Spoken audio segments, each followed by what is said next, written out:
சர்வவல்லமுள்ள தேவனே, சர்வவல்லமுள்ள தேவனே, சர்வவல்லமுள்ள தேவனே, என்றென்றும் ஜீவிக்கிற தேவனே, சாவாமை உடைய தேவனே, மகத்துவத்தாலே நிறைந்திருக்கிற தேவனே, என் நாமம் அதிசயம் என்று சொன்ன தேவனே,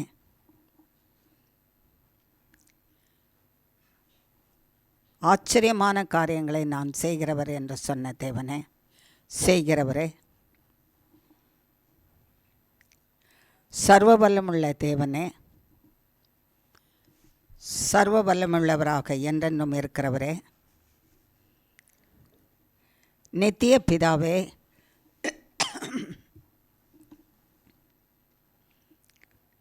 எங்களுக்கு நித்திய காலத்துக்கும் பிதாவாக இருந்து வழி நடத்துகிறவரே, சமாதான பிரபுவே, பூமியிலே எங்களுக்கு சமாதானத்தை கொடுத்து சமாதானத்திலே வாழ்ந்திருக்கும்படிக்கு செய்து கொண்டிருக்கிறவரே,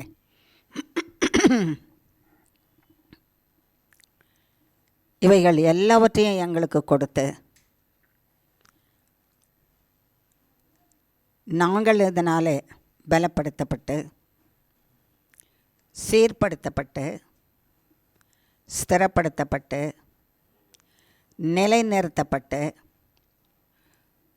உம்மாலே கைவிடாதபடிக்கு காக்கப்பட்டு வழி நடத்துகிறதற்கு அன்பினாலும் கருணையினாலும் கிருபையினாலும் தயவுனாலும் பராமரிப்பினாலும் பாதுகாத்து கொண்டிருக்கிற சர்வவல்லமுள்ள தேவனே, உமக்கு கோடி கோடி கோடி கோடி கோடி கோடி கோடி கோடி கோடி கோடி கோடி கோடி கோடி கோடி ஆனந்த கோடி ஆனந்த கோடி ஆனந்த கோடி ஸ்தோத்திரம் செலுத்துகிறோம். சர்வபலமுள்ள தேவனே, எங்களுக்கு ஜீவனை தந்ததும் அல்லாமல் எங்களுக்கு உம்முடைய தயவையும் பாராட்டி ஜீவனோடு நாங்கள் வாழ்கிறதற்கு உம்முடைய தயவு தேவையாக இருக்கிறது. தயவையும் பாராட்டி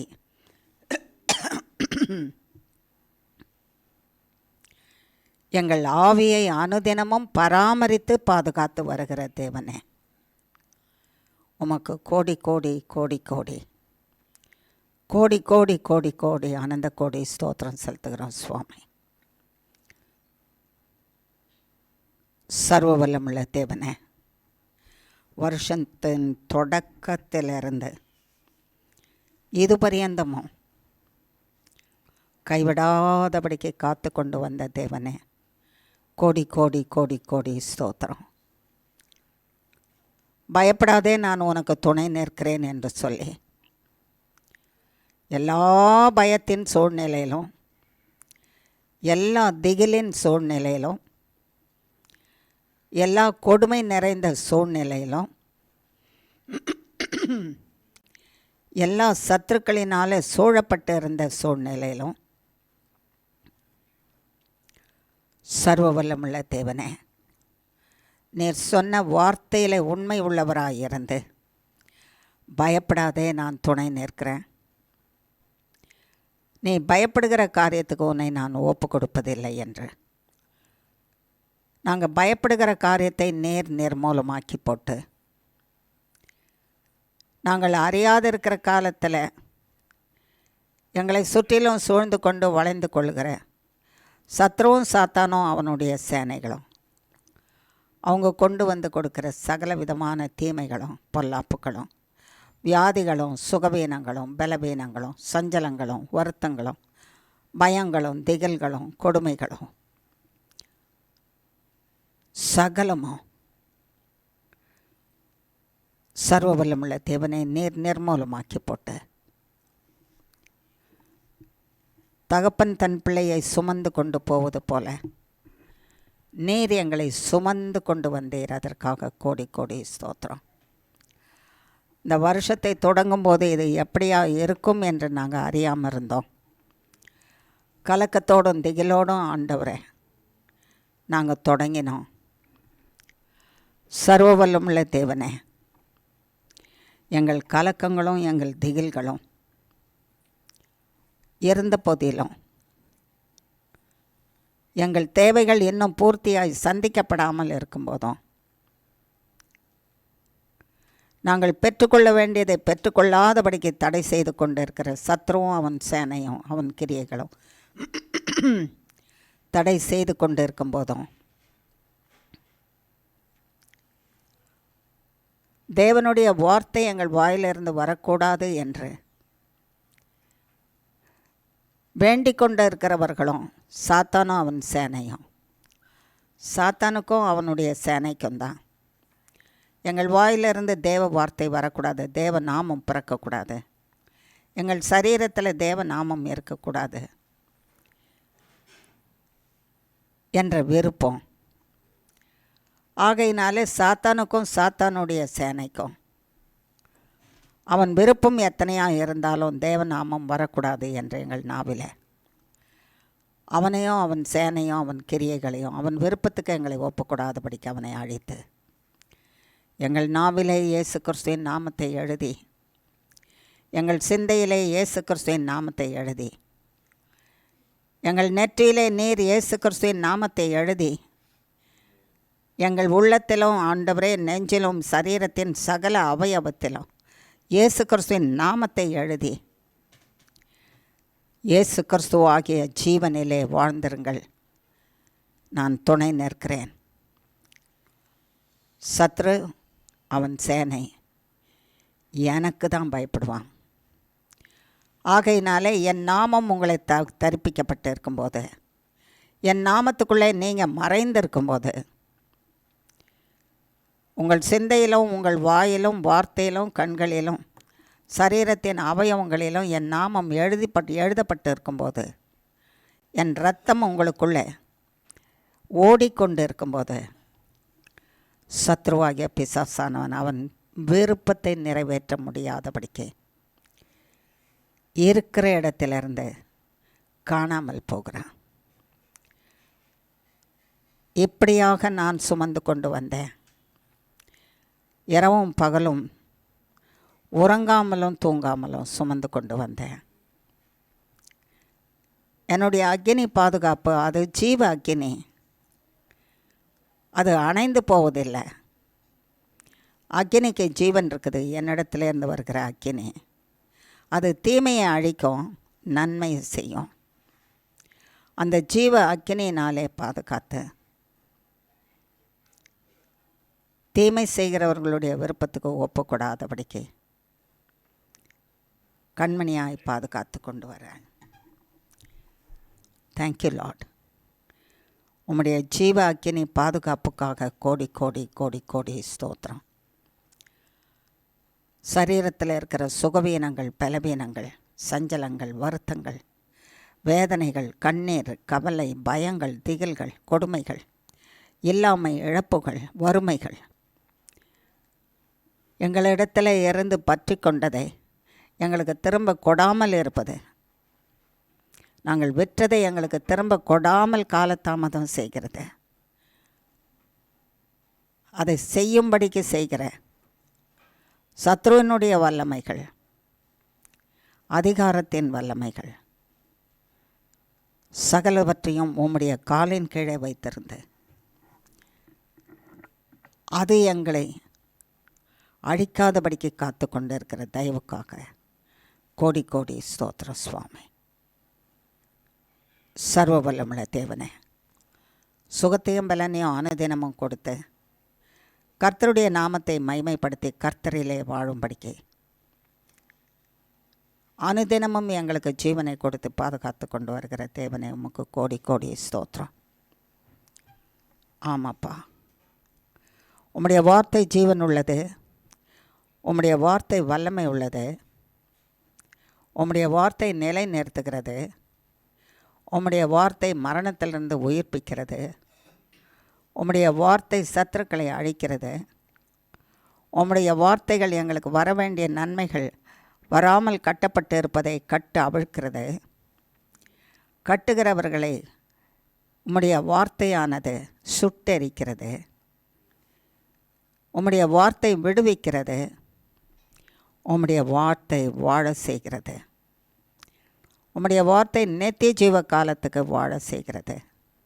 உம்முடைய வார்த்தை உம்மை நம்பி இருக்கிறவர்களே வெட்கப்பட்டு போகாதபடிக்கு காக்கிறது. சர்வ வல்லமுள்ள தேவனே, இந்த வல்லமையுள்ள வார்த்தைக்காக, வல்லமையுள்ள வார்த்தையாகிய இயேசு கிறிஸ்துவுக்காக கோடி கோடி ஸ்தோத்திரம். இயேசு கிறிஸ்துவை எங்களுக்கு கொடுத்து இவ்வளவு நன்மையும் செய்து வாழ வைத்து கொண்டிருக்கிற தேவனே கோடி கோடி ஸ்தோத்திரம். வருஷத்தின் கடைசி நாள் பரியந்தமும், கடைசி நாள் என்றால் இது உபவாச நாளுக்கு இந்த வருஷத்தில் கடைசி, இனி புதிய வருஷத்தில் ஆரம்பம். வருஷத்தை முடிக்கும் பரியந்தமும் இந்த உபவாச நாளை நேர் பொறுப்படுத்து. இதில் வேண்டிக் கொள்கிற எல்லா விண்ணப்பத்திற்கும் பதில் கொடுத்து உம்முடைய பிள்ளைகளை கண்மணிகளாய் பாதுகாத்து கரம் பிடித்து வழி நடத்தி கொண்டு வருகிற தயவுக்காக கோடி கோடி ஸ்தோத்திரம். இனியும் எஞ்சி உள்ள நாட்கள் எல்லாம் அப்படியாக நேர் கரம் பிடித்து வழி நடத்தி புதிய ஆண்டுக்குள்ளாக பிரவேசிக்கும்படிக்கு செய்து, எங்களை பிரவேசிக்கும்படி அல்ல, நீரும் நாங்களுமாக ஏகோபித்து பிரவேசித்து உம்முடைய நாமத்தை மகிமைப்படுத்தி மகா மகிமைப்படுத்தி வாழத்தக்கதாக கிருபை செய்வீராக. அது பரியந்தம் வழி நடத்தும். எங்களை விடாமல் காத்துக்கொள்ளும், கைவிடாமல் காத்துக்கொள்ளும். அது பரியந்தம் நன்மை செய்யும். சர்வவல்லமுள்ள தேவனுடைய கிருபை காத்துக்கொள்ளட்டும். நான் உன்னை விட்டு விலகுவதும் இல்லை, நான் உன்னை கைவிடுவதும் இல்லை என்று சொன்னவர் நேர் எங்களோட கூட இந்த வருடம் முழுவதும் கைவிடாதபடிக்கும் விட்டு விலகாதபடிக்கும் காத்து கொண்ட தெய்வமே, இனியும் இந்த வருஷம் முடியும் பரியந்தமும் புதிய வருஷத்தில் நாம் பிரவேசிக்கும் பரியந்தமும் அதிலேயும் நீர் ஆண்டவரே எங்களை விட்டு விலகாமலும் எங்களை கைவிடுவாமலும் இருப்பீராக. உம்முடைய பிள்ளைகள் என்கிற பாக்கியத்தை எங்களுக்கு தாங்க சுவாமி. உம்முடைய இரத்தத்தினாலே நிரப்பி எங்களை பாதுகாத்து கொள்ளும். இந்த நாளிலும் கர்த்தராகிய நீர் நாங்கள் பிழைக்கத்தக்கதாக, உயிர்ப்பிக்கப்படத்தக்கதாக, ஜீவிக்கப்படத்தக்கதாக, எங்கள் தேவைகள் சந்திக்கப்படத்தக்கதாக, எங்கள் ஆத்துமாக்கள் பலப்படுத்தப்படத்தக்கதாக, வார்த்தையினால் எங்கள் ஆத்துமாக்கள் ஜீவனை பெற்று நித்திய ஜீவனிலே உறுதியாய் நிலைத்திருக்கத்தக்கதாக, பூமியில் அந்த ஜீவனை பெற்றுக்கொள்ளத்தக்கதாக. சர்வ வல்லமுள்ள தேவனே, நாங்கள் மகிழ்ச்சியாக இருக்கத்தக்கதாக, சமாதானத்தோடு இருக்கத்தக்கதாக, ஆரோக்கியமாய் இருக்கத்தக்கதாக, ஆசீர்வாதமாய் இருக்கத்தக்கதாக, நாங்கள் மற்றவர்களுக்கு ஆசீர்வாதமாய் இருக்கத்தக்கதாக எங்களை நிரப்பி எங்களிடத்திலிருந்து நாங்கள் மற்றவர்களுக்கும் ஆண்டவரே வாய்க்கால்களாக, ஆசீர்வாதத்தின் வாய்க்கால்களாக நாங்கள் இருக்க எங்களை நிரப்புவீராக. உம்முடைய வார்த்தையினால், உம்முடைய வல்லமையினால், உம்முடைய ஜீவனினால், உம்முடைய நித்திய ஜீவனினால், உம்முடைய சுகத்தினால், உம்முடைய பலத்தினால், உம்முடைய தீர்க்க ஆயுசினால், பரிசுத்த ஆவியானவரால், பரிசுத்தத்தினால், நித்திய ஜீவ ஒளியினால் நிரப்பி உம்முடைய நாமத்துக்கு மகிமையாக ஜீவிக்கிற பாக்கியத்தை அருளி செய்வீராக. வந்தவர்கள் வந்த வண்ணமாய் போகாதபடிக்கு பலப்படுத்தப்படவும் ஸ்திரப்படுத்தப்படவும், உம்மிலே நிலைநிறுத்தப்படவும், உம்மிலே வல்லமை உள்ளவர்களாக ஜீவிக்கிறதற்கு உம்முடைய வல்லமை உள்ள ஆவியினாலே நிரப்பப்படவும், எந்தெந்த இடத்துல சரீரத்திலும் ஆவியிலும் ஆத்துமாவிலும் சிந்தையிலும் ஜீவனிலும் சரிப்படுத்தப்பட வேண்டுமோ அதை சீர்படுத்தி நீர் ஸ்திரப்படுத்தி நிலைநிறுத்தி கைவிடாமல் காத்துக்கொள்ளும். உம்முடைய வார்த்தையை எங்களை விட்டு விலக்காமல் இரும். வாரும் பரிசுத்த ஆவியானவரே, உம்முடைய வார்த்தையாலே போஷிப்பீராக.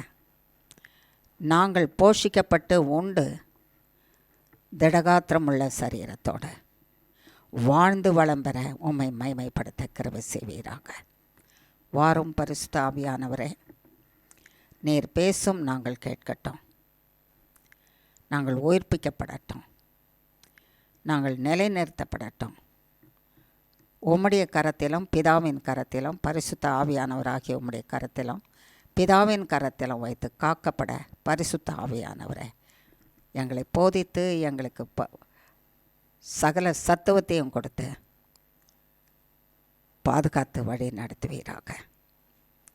வாரும் பரிசுத்த ஆவியானவரே, நீரும் நானும் நாங்களுமாக பிதாவாகிய தேவனையும் குமாரனாகிய கிறிஸ்துவையும் பரிசுத்த ஆவியானவராகிய உம்மையும் மகிமைப்படுத்துவோமாக என்று இயேசு கிறிஸ்துவின் நாமத்தினால பாதம் பணிந்து கேட்குறோம் பிதாவே.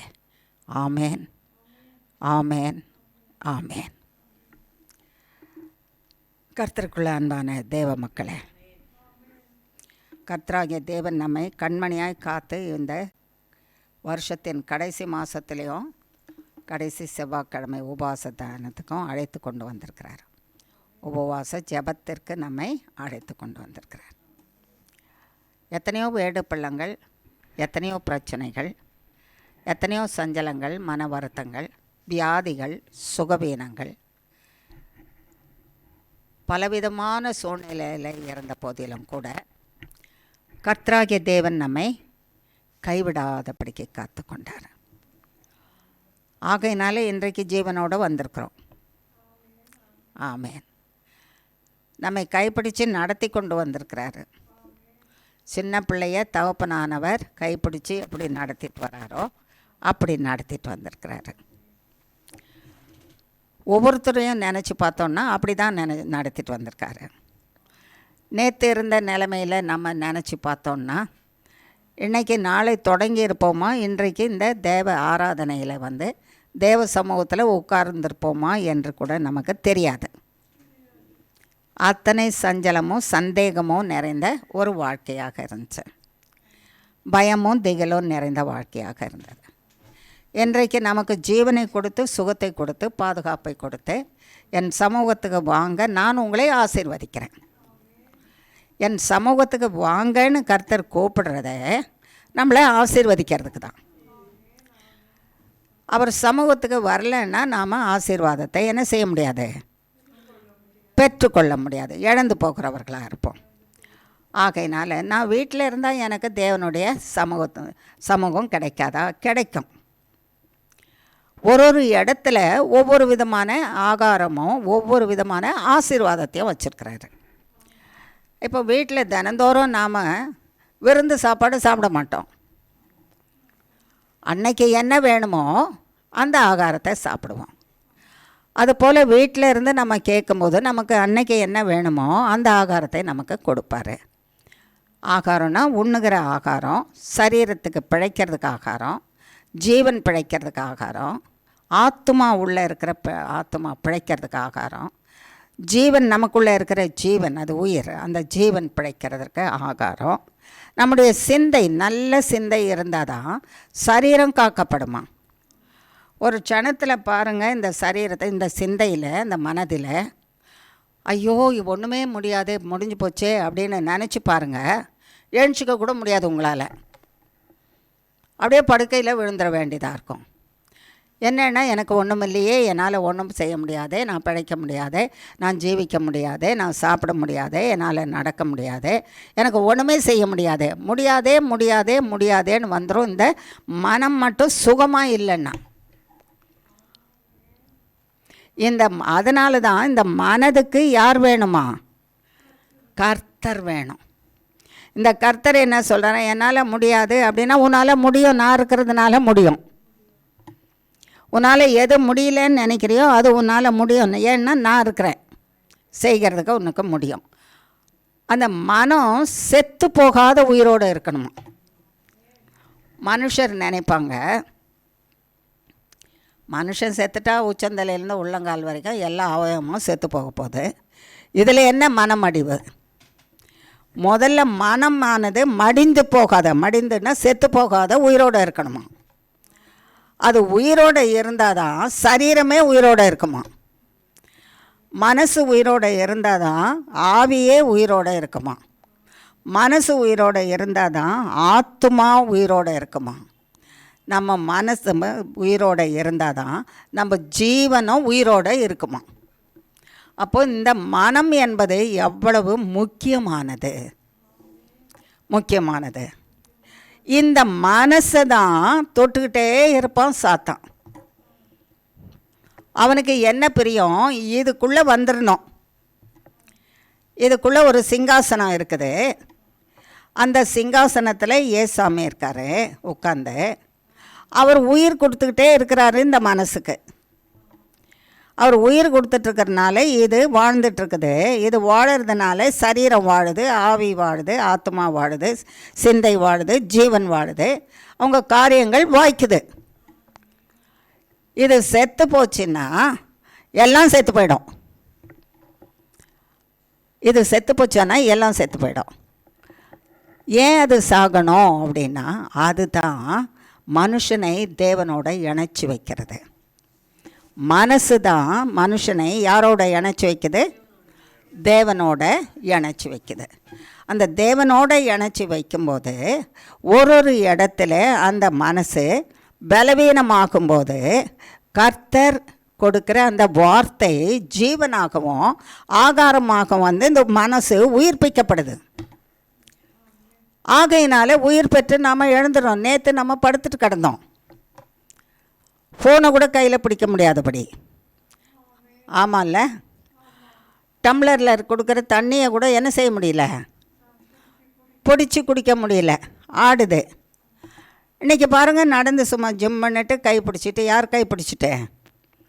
கர்த்தர் கையை பிடிச்சிட்டு வந்திருக்கிறோம். அப்போது செத்த மனசை உயிரோடு ஆக்கிட்டார் கர்த்தர். அப்போ அந்த செத்த மனசு உயிரோடு வரணுன்னா உயிர்ப்பிக்கிற தேவனுடைய வார்த்தை வந்தால் தான் உயிர்ப்பிக்கப்படும். செத்ததையெல்லாம் செத்து போகும்படி செய்கிறவன் சாத்தான். நீ பிரயோஜனம் இல்லை, நீ உபயோகம் இல்லாதவன், உன்னால் ஒன்றுமே செய்ய முடியாது, நீ இவ்வளோ நாள் காத்திருந்தோம் பிரயோஜனம் இல்லை, நீ வந்து இப்படி இருக்கிற, இந்த சரீரத்தில் இந்த கோளாறெல்லாம் வந்திருக்குது, இந்த கோளாறுனால இந்த பிரச்சனைகள்லாம் வந்திருக்குது, இதிலேருந்து சுகமாக முடியாது, இந்த பிரச்சனையிலேருந்து விடுவிக்க முடியாது, இந்த காரியத்துக்குள்ளே போக முடியாது, நீ போயிட்ட. இப்போ பாரு, அடுத்தது நீ வந்து என்ன செய்ய போகிற? குழிக்குள்ளே போகிற. கிட்ட வந்துருச்சு. குழிக்குள்ளே போகிறேன்னா என்ன அர்த்தம்? மறிச்சு போகிறதா அர்த்தம். அப்படின்னு சொன்ன உடனே அவங்க நல்லா நடந்துன்னு இருந்தவங்க படுத்துட்டு கிடப்பாங்க போய். ஏன்? அவங்க பார்க்குறதும் கஷ்டமாக இருக்கும், சிந்திக்கிறதும் கஷ்டமாக இருக்கும், மூச்சு விடுறதும் கஷ்டமாக இருக்கும், சாப்பிட்றது கஷ்டமாக இருக்கும், பேசுறது கஷ்டமாக இருக்கும், குடிக்கிறது கஷ்டமாக இருக்கும், எதையும் எடுத்து செய்கிறதும் கஷ்டமாக இருக்கும். ஏன்னா சாத்தா வந்து உயிர்ப்பிக்கிற உயிருடைய வார்த்தை, உயிருள்ள வார்த்தைகளை எல்லாம் எடுத்துட்டானா மைண்ட்லேருந்து, மனசில் இருந்து. அது எடுத்துட்ட பிறகு அது செத்த உணர்வு, செத்த வார்த்தைகள் இருக்கிறதுனால மனுஷனை செத்து போக வைக்கிறான். அந்த எண்ணம் வரும்போது மனுஷன் நான் சாகணும்னு விரும்புகிறான்.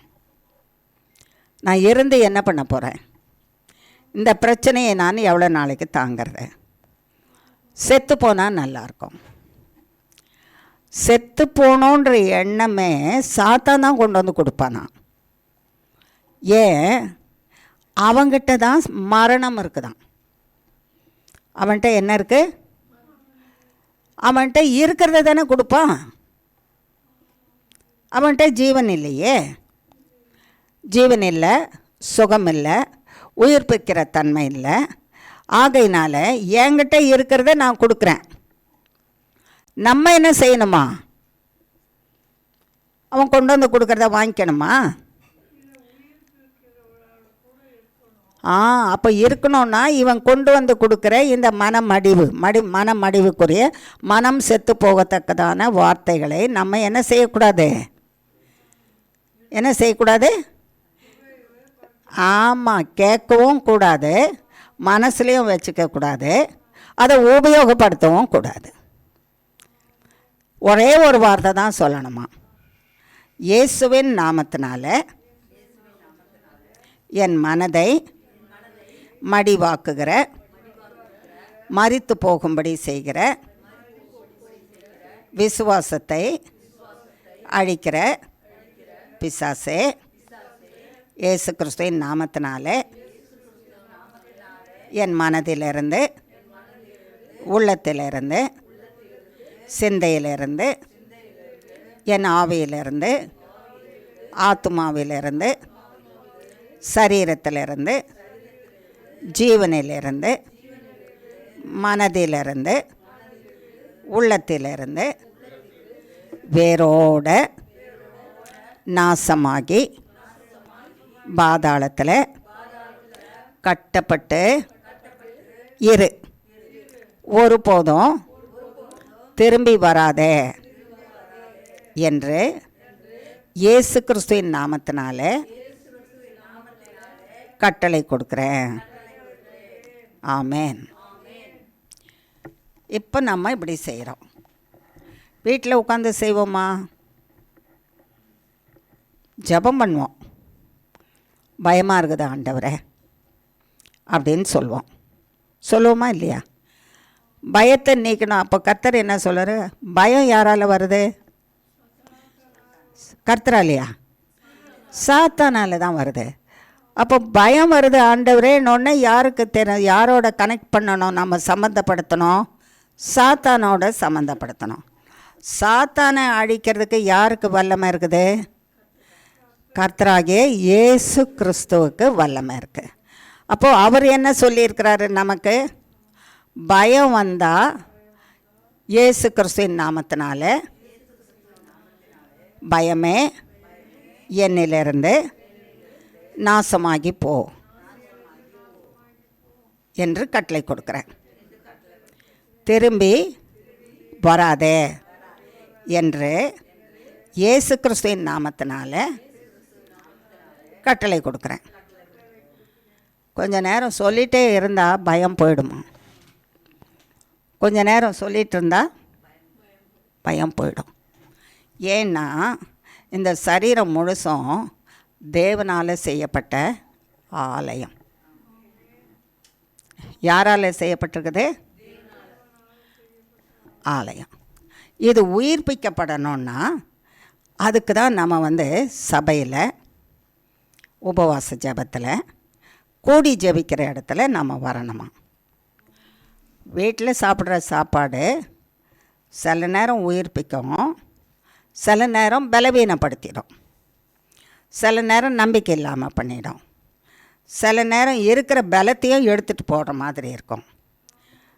இப்போது இந்த கூடி இருக்கிற இடத்துல யார் இருக்கா? நம்ம மத்தியில் கர்த்தர் இருக்கிறார். கர்த்தர் இருந்தால் விடுதலை. கர்த்தர் இருந்தால் எனக்கு விடுதலை. ஆவியானவர் எங்கே இருக்கிறாரோ அங்கே விடுதலை. கர்த்தராகிய இயேசு கிறிஸ்து இந்த சமூகத்தில் இருக்கிறாரு. எனக்கு எல்லாவற்றிலிருந்தும் விடுதலை. இதை பெற்றுக்கொள்ள முடியும். பெற்றுக்கொண்டு போய் இந்த பலத்தில் வாழ முடியும்.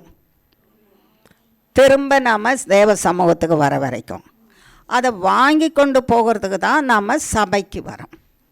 அதை அந்த பலனை வாங்கி கொண்டு போகிறதுக்கு தான் நம்ம கூடி ஜெபிக்கிறதுக்கு உபவாச ஜெபத்திலும் ஆலயத்துக்கு வர்றதும் ஓய்வு நாட்களில் நம்ம தேவனை துதிக்கிறதுக்கும் தேவ வார்த்தையை பெற்றுக்கொண்டு போகிறதுக்கும் அதுக்காக தான் வர்றது. அப்போ நம்ம வராமல் இருந்தோன்னா ஒரு அளவு பலன் குறைஞ்சிக்கிட்டே இருக்கும். அந்த குறைந்து போகிறது பலவீனமாக்கிட்டே இருக்கும். அந்த குறைந்து போகிறது தேவ வார்த்தை குறைந்து போகுது நமக்குள்ளே. என்ன அப்படி வச்சுக்குவோம். தேவ வார்த்தை குறைஞ்சி போனால் சாத்தானுடைய வார்த்தை ஏறிக்கிட்டே வரும். ஆமாவா இல்லையா?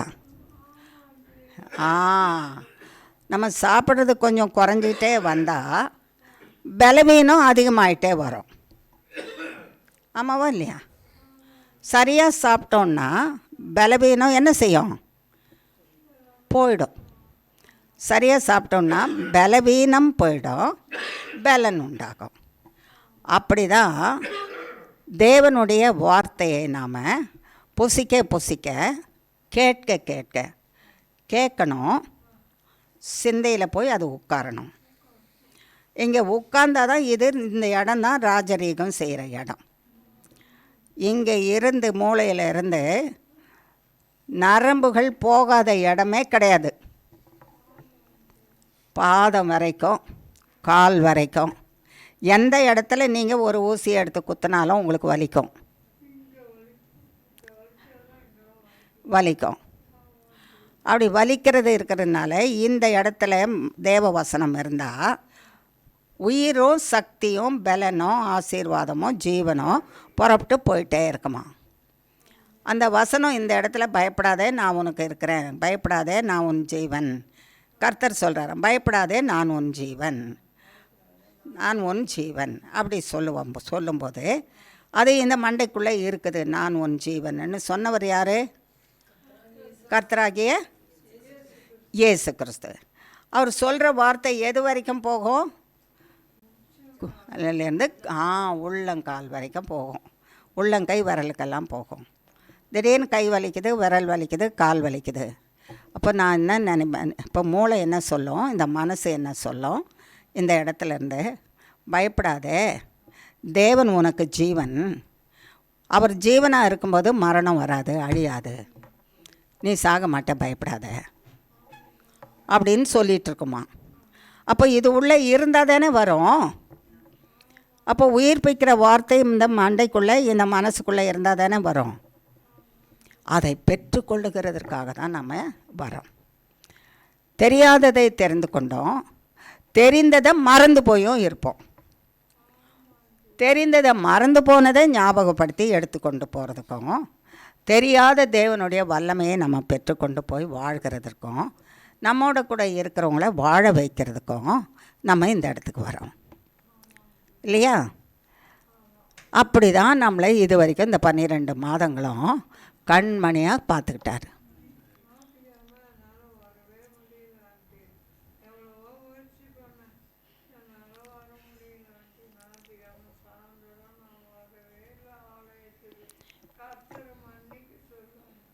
கட்டாயமாக மனுஷன் கர்த்தருக்கு தெரியும்ல உங்களை.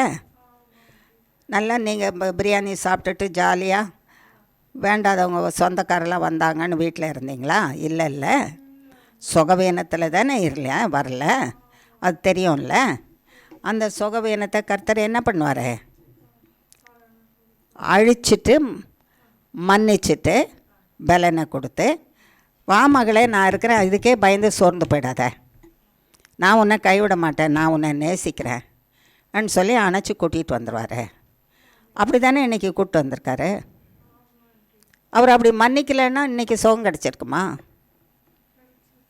இன்றைக்கி மன்னிக்கலைன்னா, அவர் உங்களை மன்னிக்கலைன்னா நேற்று உங்களுக்கு சாப்பிட முடிஞ்சிருக்குமா? அவர் மன்னிக்கலைன்னா நேற்று அந்த இழந்து போன தைரியம் வந்திருக்குமா? விசுவாசம் வந்திருக்குமா?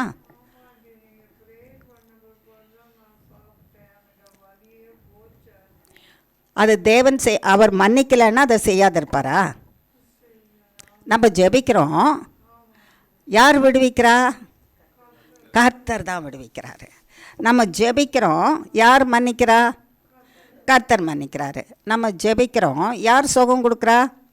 கர்த்தர் தான். அப்போ கர்த்தர் கொடுக்குறாருன்னா அவர் எவ்வளோ அன்பு வச்சுருந்தா கொடுப்பாரு. அதை தான் நம்ம என்ன செய்யணும்? எண்ணி பார்க்கணும், நினச்சி பார்க்கணும். ஜெபம் பண்ணுறேன், எனக்கு முடியாமல் இருக்குது, பேசக்கூட முடியல, படுத்து கிடக்கிறேன். தேவ வார்த்தையை தேவ மக்கள் இடத்துல, தேவ ஊழியர்கள் இடத்துல பேச வைக்கிறார் கர்த்தர். அந்த வார்த்தை தேவனுடையது, மனுஷனுடையதாது. தேவ ஊழியர்களுடைய வார்த்தை, வாயிலிருந்து வர வார்த்தை அவங்களுதா தேவனுடையதா? தேவனுடையது தான் மன்னிக்கும், தேவனுடைய வார்த்தை தான் ரட்சிக்கும், தேவனுடைய வார்த்தை தான் சுகம் கொடுக்கும், தேவனுடைய வார்த்தை தான் விடுவிக்கும் சத்ருவின் பிடியிலிருந்து. தேவனுடைய வார்த்தை தான் நம்ம எதுக்கு காத்திருக்கிறோமோ அதை கொடுக்கும். நம்ம கேட்குறோம், தேவனுடைய வார்த்தை கொடுக்குறார். அப்போ அவர் நம்மளை அன்பு வைக்கலைன்னா கொடுப்பாரா? என்ன சொல்வார்? அப்போது உளுந்து கடை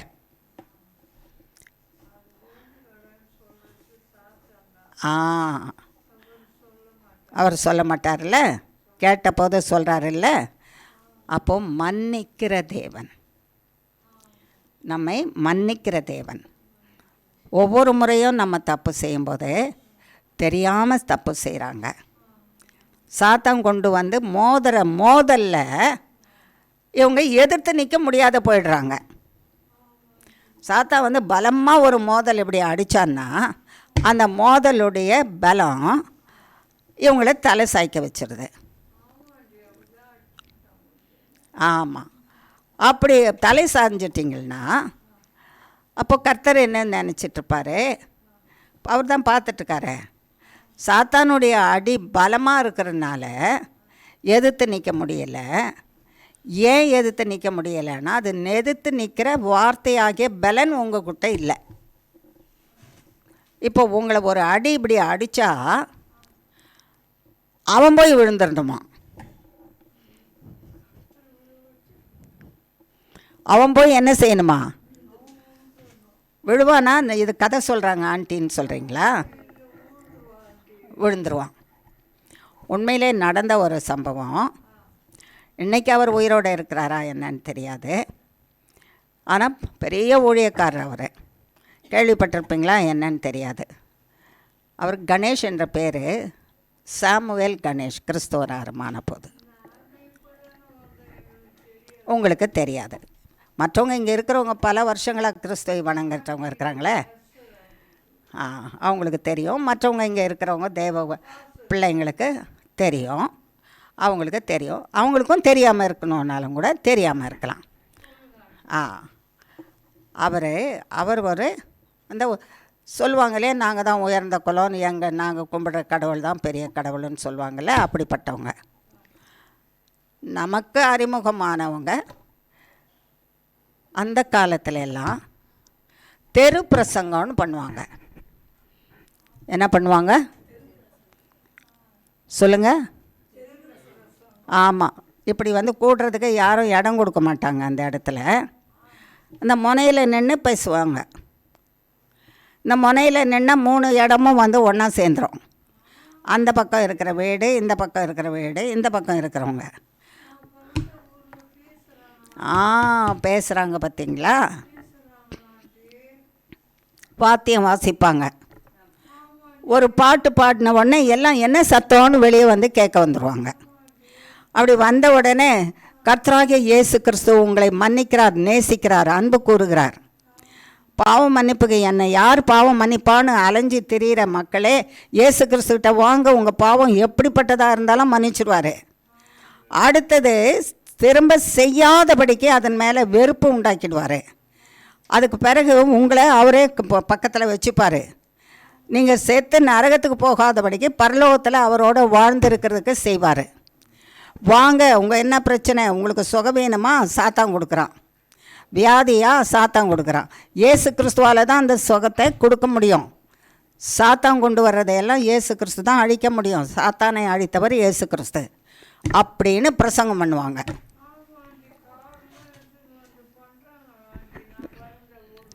ஆமேன். கேட்டிருக்கீங்கல்ல? அப்போது இந்த மாதிரி அந்த காலத்தில், இப்போ கொஞ்சம் காலத்துக்கு முன்னால் மூர் மார்க்கெட்டுன்னு இருந்தது. சென்ட்ரல் ஸ்டேஷன் பக்கத்தில் நிறைய பேர் அந்த இடத்துல கூடுவாங்க. ஏன் கூடுவாங்க அந்த இடத்துலன்னா, வேலைக்கு போகிறவங்க எல்லாம் அந்த ட்ரெயினில் இறங்கி வருவாங்க. ஏராளமான மக்கள் அந்த பக்கம் வருவாங்க. ட்ரெயினில் போய் ஏறுறவங்களும் போவாங்க. ஏராளமாக இருப்பாங்க. அந்த இடத்துல இவங்க இந்த மாதிரி செய்தியை கொடுத்துட்ருப்பாங்க. யாரை பற்றி? இயேசு கிறிஸ்துவை பற்றி. இயேசு கிறிஸ்து நேசிக்கிறாரு, உங்களுக்கு நன்மை செய்கிறதுக்கு தான் வந்திருக்கிறாருன்னு அவங்களுக்கு தான் சொல்கிறாரு. உங்களால் இயேசு கிறிஸ்துக்கு நன்மை, அவர் சுகமாக இருப்பார், அவர் வாழ்ந்திருப்பார், அவருக்கு ஒரு சிங்காசனம் நிற்கும். நீங்கள் வாங்க அப்படியே கூப்பிடுறாங்க. எந்த இடத்துலையுமே தெரு பிரசங்கமானாலும் ஆலயத்தில் பிரசங்கமானாலும் நீங்கள் ஏசாமியை வாழ வைக்க வாங்க, அவர் நோந்தானா படுத்துன்னு கிடக்கிறாருன்னு சொல்லியா கூப்பிடுறாங்க. நோஞ்சானா கிடக்கிற உங்களை என்ன பண்ணுறாரு? பலப்படுத்தவும் வாழ வைக்கவும் கூப்பிடுறாரு. நான் பண்ண பாவத்தை யார் தொலைக்கிறது? சிலரை பார்த்தீங்கன்னா தாய் தகப்பனும் பாட்டி தாத்தாவங்கெல்லாம் சொல்லுவாங்க, அவங்க வீட்டு பிள்ளைங்க மற்றவங்க கஷ்டப்பட்டா, நான் என்ன பாவம் செய்தனோ தெரியல, எங்கள் அப்பா அம்மா என்ன பாவம் செய்தாங்களோ நான் கஷ்டப்படுறேன் சொல்கிறாங்கல்ல. அந்த பாவம் போக்குறதுக்கு ஒரே ஒருத்தர் தான், அவர் இயேசு கிறிஸ்து தான்.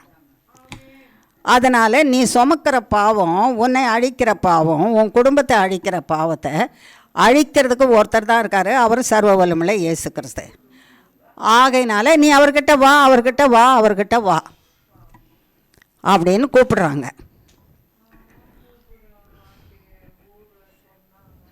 சரி, இப்போ நம்ம இந்த இடத்துல ஏசாமி கூப்பிடுறாரா இல்லையா? அப்போ நம்ம என்ன செய்யணும்? வந்திருக்கிறோம். இப்படி அந்த சபையில் அந்த ஒரு சாயந்தரம் ஒவ்வொரு மாலை நேரமும் அப்படி ஒரு கூட்டத்தார அங்கே தெரு பிரசங்கம் மாதிரி அந்த இடத்துல பண்ணுவாங்க. அதில் ஒரு கூட்டத்தில் ஒரு 10-15 பேர் வாலிப ஆண் பிள்ளைங்க எல்லாம், அவங்க உயர்குலம்னு சொல்கிறவங்க, எங்கள் தேவன் தான் பெரியவர்னு சொல்கிறவங்க. இவன் என்னடா பைத்தியக்காரங்களாட்டம் கத்திட்டு கிடக்கிறானுங்க. போகிறவங்க வர்றவங்க மனசில் எல்லாம் என்ன சொல்லிகிட்ருக்காங்க? பொய்ய சொல்லி மனசை என்ன பண்ணுறாங்க? மாற்றுறாங்க. என்ன சொல்லி மாற்றுறாங்க? பொய்ய சொல்லி மாற்றுறாங்க. நடக்கிற காரியமே கிடையாது. இயேசுவான் இயேசு, கிறிஸ்துவான் கிறிஸ்து. அவர் பாவத்தை மன்னிக்கிறாராம், அவர் சுகப்படுத்துகிறாராம், எது முடியாதோ அதெல்லாம் அவர் கொடுப்பாராம். பொய் கதை பேசுகிறான். நாளைக்கு வருவானுங்க இல்லை இவனுங்க எல்லாரும் என்ன பண்ணலாம்? 15 பேர் 30 பேர் இவ்வளோ பெரிய கல் எடுத்துக்கலாம். எவ்வளோ பெரிய கல் இது? என்னது, நான் இவ்வளோ பெருசு காட்டினா நீங்கள் இவ்வளோ காட்டுறீங்க. இது என்னது? அதில் கூடவா நீங்கள் பஞ்சம்? அதுலேயும் மாற்றமா? ஆண்டிக்கு கை சின்னதா? ஏன் நான் 2 கை, என் கை சின்னது தானே, 2 கை வச்சு காட்டுறேன்ல, அப்படி தானே காட்டணும். அப்போ நான் இவ்வளோ பெரிய கல் எடுத்துக்கிட்டாங்கன்னா நீங்களும் என்ன சொல்லணும்? இவ்வளோ பெரிய கல் எடுத்துக்கிட்டான்னா அது என்ன அர்த்தம்? நீங்கள் சொல்வீங்க. தப்பி போயிடுச்சானா? சின்ன கல் தப்பி உறைஞ்சிட்டு போயிடுச்சானா? பெரிய கல் இருந்தால் என்ன செய்யும்? தப்பாத நேராக மண்டையில் போய் விடும். அவ்வளோதான், ஆள் பின்னால் சாஞ்சிடுவாங்க. அதனால தான் ஒவ்வொருத்தரும் இவ்வளோ பெரிய கல் எடுத்துக்கிட்டு 2 கையில் தானே அதை பிடிக்கணும். 2 கையும் பின்னால் அப்படி வச்சுக்கிட்டு 30 பேர் கணக்கில் இவங்க அங்கே அந்த செய்தி சொல்கிறவங்க அங்கே இருக்கிறாங்க. ஒரு 10-15 பேர் அவங்கள சுற்றியும் இந்த செய்தியை கேட்குற மாதிரி வட்டமாக நின்றுட்டாங்களாம். எப்படி நின்னாங்க? ஆமாம். இப்போ அவன் ஆரம்பிப்பான்ல, பாட்டு பாடி முடிப்பான். இப்போ நிறைய ஜனங்கள் வருவாங்க ட்ரெயின்லேருந்து இறங்கி. கொஞ்சம் பேர் இருக்கும்போது அடிக்கக்கூடாது, நிறைய பேர் இருக்கும்போது அடித்தாதான் யாரும் வரமாட்டாங்க. நிறைய பேர் போய் அடுத்தவங்களுக்கு சொல்லுவாங்கல்ல. அதனால் நிறைய பேர் கூடட்டோன்னு அவன் வசனம் சொல்லட்டும் ஆனால் வச்சுட்டே காத்துட்டு இருந்தாங்களாம். அவர் ஆரம்பித்தாராம். கர்த்தராகிய இயேசு கிறிஸ்து உங்களை நேசிக்கிறாரு, அன்பு கூர்றாரு. உங்கள் பாவத்தை மன்னிக்கிறதுக்கு அவர் ஒருத்தர் தான். வாங்க, சுமக்க முடியாதவங்க. உங்கள் அப்பா அம்மா சொல்கிறாங்களா நீ பிறந்து தான் தரித்திரம் எனக்கு சொல்கிறாங்களா? தரித்திரத்தை மாற்றுறவர் இயேசு கிறிஸ்துவா. பாவமும் சாபமும் வந்துருச்சு யார் பண்ணதோன்னு சொல்கிறாங்களா? அதை நீக்கிறதுக்கு அவர் தான். வா, ஏசாமிகிட்ட வா, உன்னை நேசிக்கிறாரு. நீ ஒன்றும் அவருக்கு கொடுக்க வேண்டியதில்லை, அவர் உனக்கு இதெல்லாம் கொடுக்குறாரு அப்படின்னு சொல்ல ஆரம்பிச்சு தான் அடிடா கல்ல நானா என்ன செய்ய. அப்போ இங்கே சுற்றியே நிற்கிறாங்கல்ல 30 பேர். அப்போ எல்லார் கையும் என்ன பண்ணுச்சு? எடுத்துகிட்டு இப்படி வைக்குது. ஏன்னா 2 பெரிய இவ்வளோ பெரிய கல் இல்லை, இப்படி தானே எரியணும், இப்படி எரிய முடியாது இல்லையா? வீசணுன்னா இப்படி தான் வீசணும். எடுடா கல்லணுன்னு எல்லாம் கையை அப்படி எடுத்தாங்களாம். எரிடா கல்லன்னா எரியவே முடியலையாம். எரிடா கல்லன்னா என்ன பண்ணணும்?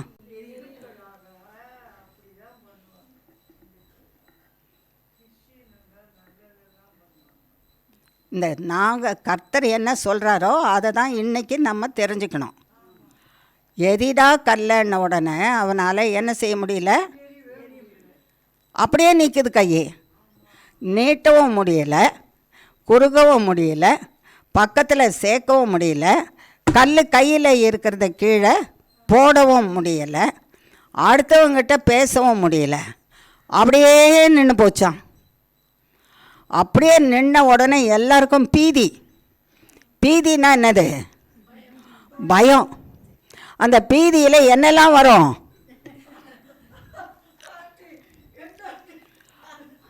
நம்ம வந்ததை அவர் சொன்னதை தானே சொல்கிறேன், அந்த ஊழியக்காரர் சொன்னதை தானே சொல்கிறேன். நானாக போய் பார்த்தேன் அவங்கள. ஆமாம், அந்த பீதியில் என்னெல்லாம் வரும்? கை நடுக்கும், வாய் நடுக்கும், பேசவே முடியாது, வாய் நடுக்கும், வார்த்தை வராது. அப்புறம் என்னெல்லாம் போகுமோ எல்லாம் நடுங்கி எல்லாமே போயிட்டுருக்குது. இது இப்படியே இருக்குது, கை வேற வலிக்குது. எவ்வளோ பெரிய கல், பெரிய கல். நம்ம மக சொன்ன மாதிரி கொஞ்சம் சின்ன கல் வச்சுருந்தா கூட கை கொஞ்சம் வலிக்காதுன்னு நினைக்கிறேன். ஒரே அடியில் சாகணும்ல, அதனால் பெரிய கல் தானே வேணும். அப்படியே தூக்கி வச்சுட்டு இருந்தானா.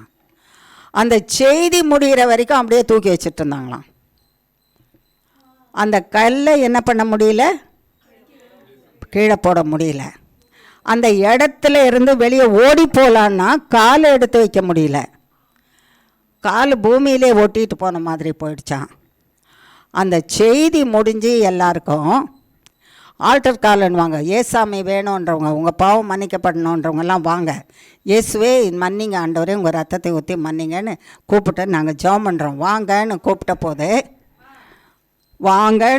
போது கல்லெல்லாம் பொத்து பொத்துன்னு எல்லார் கையிலன்னு விழுந்துருச்சான்.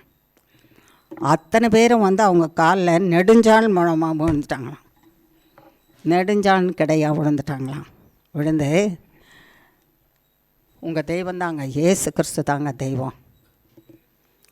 யார் தெய்வம்? தெய்வம். அடிக்க வந்தான்ல, சாத்தானுடைய ஆலோசனை தானே. 30 பேர் ஒருத்தரையும் 10 பேர் 30 பேர் 10 பேரை அடித்து கொள்வது எவ்வளோ சுலபம். பலசாலிங்க தானே. ஆமாம், அவங்களுக்கு தெரியல. பலசாலிகள் அடித்து நொறுக்கிறதுக்கு வந்தாங்க. இவங்கக்கிட்ட இருக்கிற இயேசு கிறிஸ்து மகா பலசாலி. இயேசு கிறிஸ்துவின் இடத்துல வாங்க, மன்னிக்கிறாரு, வாங்க, தீமை செய்யாதீங்க, உங்களுக்கு தீமை செய்துக்காதீங்க, ஏசாமிட்ட வாங்க, அவர் மன்னிக்கிறாரு, தருணத்தை இழந்துடாதீங்க, வாங்கன்னு கூப்பிட்டுட்ருக்கவங்களுக்கு ஏசாமி இருக்கிறாராம். அவர் அவ்வளோ வல்லமை உள்ளவர். இந்த வல்லமை உள்ளவருக்கு முன்னால் இந்த சாத்தானும் கல்லும் ஒன்றும் செய்ய முடியல, அப்படியே நின்று போச்சு. இயேசு கிறிஸ்துக்கு முன்னால் சாத்தான் ஒன்றுமில்லை. ஆகையினால சாத்தான் வேகமாக வரான் உங்களை அடிக்கிறதுக்கு, பொய் சொல்லி மனதை கிளேசப்படுத்துறதுக்கு. இது நடக்காது, நீ உயிரோடு இருக்க மாட்ட, நீ அழிஞ்சு போயிடுவ, நீ என்ன சொல்ல வந்தாலும் அந்த சொல்கிற வார்த்தையை நீ எடுத்துக்கிட்டியானா இதுதான் கல். அதை வாங்கிக்கிட்டியானா உன்னை அடித்து தள்ளிடுவான். இயேசு என்னை வாழ வைக்கிறவரே, இயேசு என்னை மன்னிக்கிறவரே, இயேசு எனக்கு சுகம் கொடுக்குறவரே, இயேசு என்னை விடுவிக்கிறவரே, இயேசு சாத்தானே உன்னை அழித்தவரே, மரணத்தை கொண்டு வந்த உன்னை அழித்தவரே, என்னமோ அழிக்கிறாரு, என்னை தொடாதபடிக்கே என்னை வேலி அடைச்சி காத்துக்கிறாரு. என் இயேசு என்று சொல்ல ஆரம்பித்தா அவன் ஓடி போயிடுவான், அங்கே இருக்க மாட்டான். அன்றைக்கு அந்த நபர் வீட்டுக்கு போய் வீட்டில் சொன்னாராம். அவங்கெல்லாம் வைதிகம் என்னென்ன இருக்குமோ அதெல்லாம் பூஜைக்குரிய காரியங்கள் செய்கிறதெல்லாம் அவங்க அப்பாட்டையும் அம்மாட்டையும் சொன்னாராம். என்ன உங்கள் காலில் விழுந்து மன்னிப்பு கேட்டுக்கிறேன். நான் இனிமே இயேசு கிறிஸ்துவுக்கு அடிமை. என் வாழ்நாள் முழுசும் நான் இயேசுவை சுமந்து தெரிவேன். அவர் தான் மன்னிக்கிறவர், அவர் தான் சுகப்படுத்துகிறவர், அவர் தான் விடுவிக்கிறவர், அவர் தான் மரணத்தை அழிக்கிறவர், அவர் தான் நித்திய ஜீவனை கொடுக்குறவர், அவர் தான் நித்திய ஜீவனை கொடுத்து நித்திய பிதாவின் இடத்துல கொண்டு போய் சேர்க்குறவர். ஆனால் நான் எல்லாருக்கும் சொல்வேன், உங்களுக்கும் சொல்கிறேன், அப்பா அம்மா உங்களுக்கும் சொல்கிறேன். நீங்கள் கோயிலில் இந்த ஆராதனையெல்லாம் பண்ணுறீங்க, ஆனால் வந்துருங்க, உங்கள் ஆத்மாலாம் அழிஞ்சு போயிடும், வந்துருங்கன்னு சொன்னாங்களாம். எங்களுக்காடா நீ புத்தி சொல்கிற? அடித்து தோர்த்திட்டாங்களாம் அவரை. தீட்டு இயேசுன்ற பேர் சொல்கிறவன் எங்கள் வீட்டில் இருந்தால் அங்கே என்ன வந்துடும்? தீட்டு. நீ இருக்கக்கூடாது. அடித்து துரத்திட்டு நாளைக்கு அவங்க வார்த்தையின்படி அந்த இயேசு காக்க மாட்டார். திருவோடு எடுத்துகிட்டு வீடு வீடாக வருவேன். திருவோடுன்னா என்னது? பிச்சை பாத்திரம்.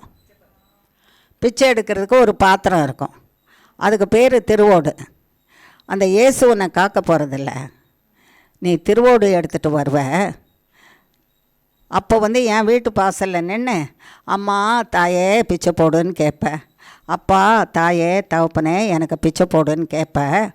அப்போது நான் உனக்கு தீட்டு கழித்து உனக்கு சாப்பாடு போடுவேன், போ அப்படின்னு விரட்டி விட்டாங்களாம். கர்த்தர் கைவிட்டாரா? கர்த்தர் கைவிடலை. அவர் கர்த்தருடைய ஊழியக்காரனாக, பெரிய ஊழியக்காரனாக இருந்த எங்கள் வீட்டுக்கெல்லாம் செய்தி கொடுத்துருக்காரு. அவர் செய்தி கொடுத்ததுனால்தான் எங்களுக்கு இவ்வளவு டீட்டெயில்ஸ் அவரை பற்றி தெரியும். எங்கள் வீட்டில் எப்பொழுதுமே கர்த்தருடைய கிருபையினால் வெள்ளிக்கிழமையில் உபவாச ஜெபம் நடக்கும்.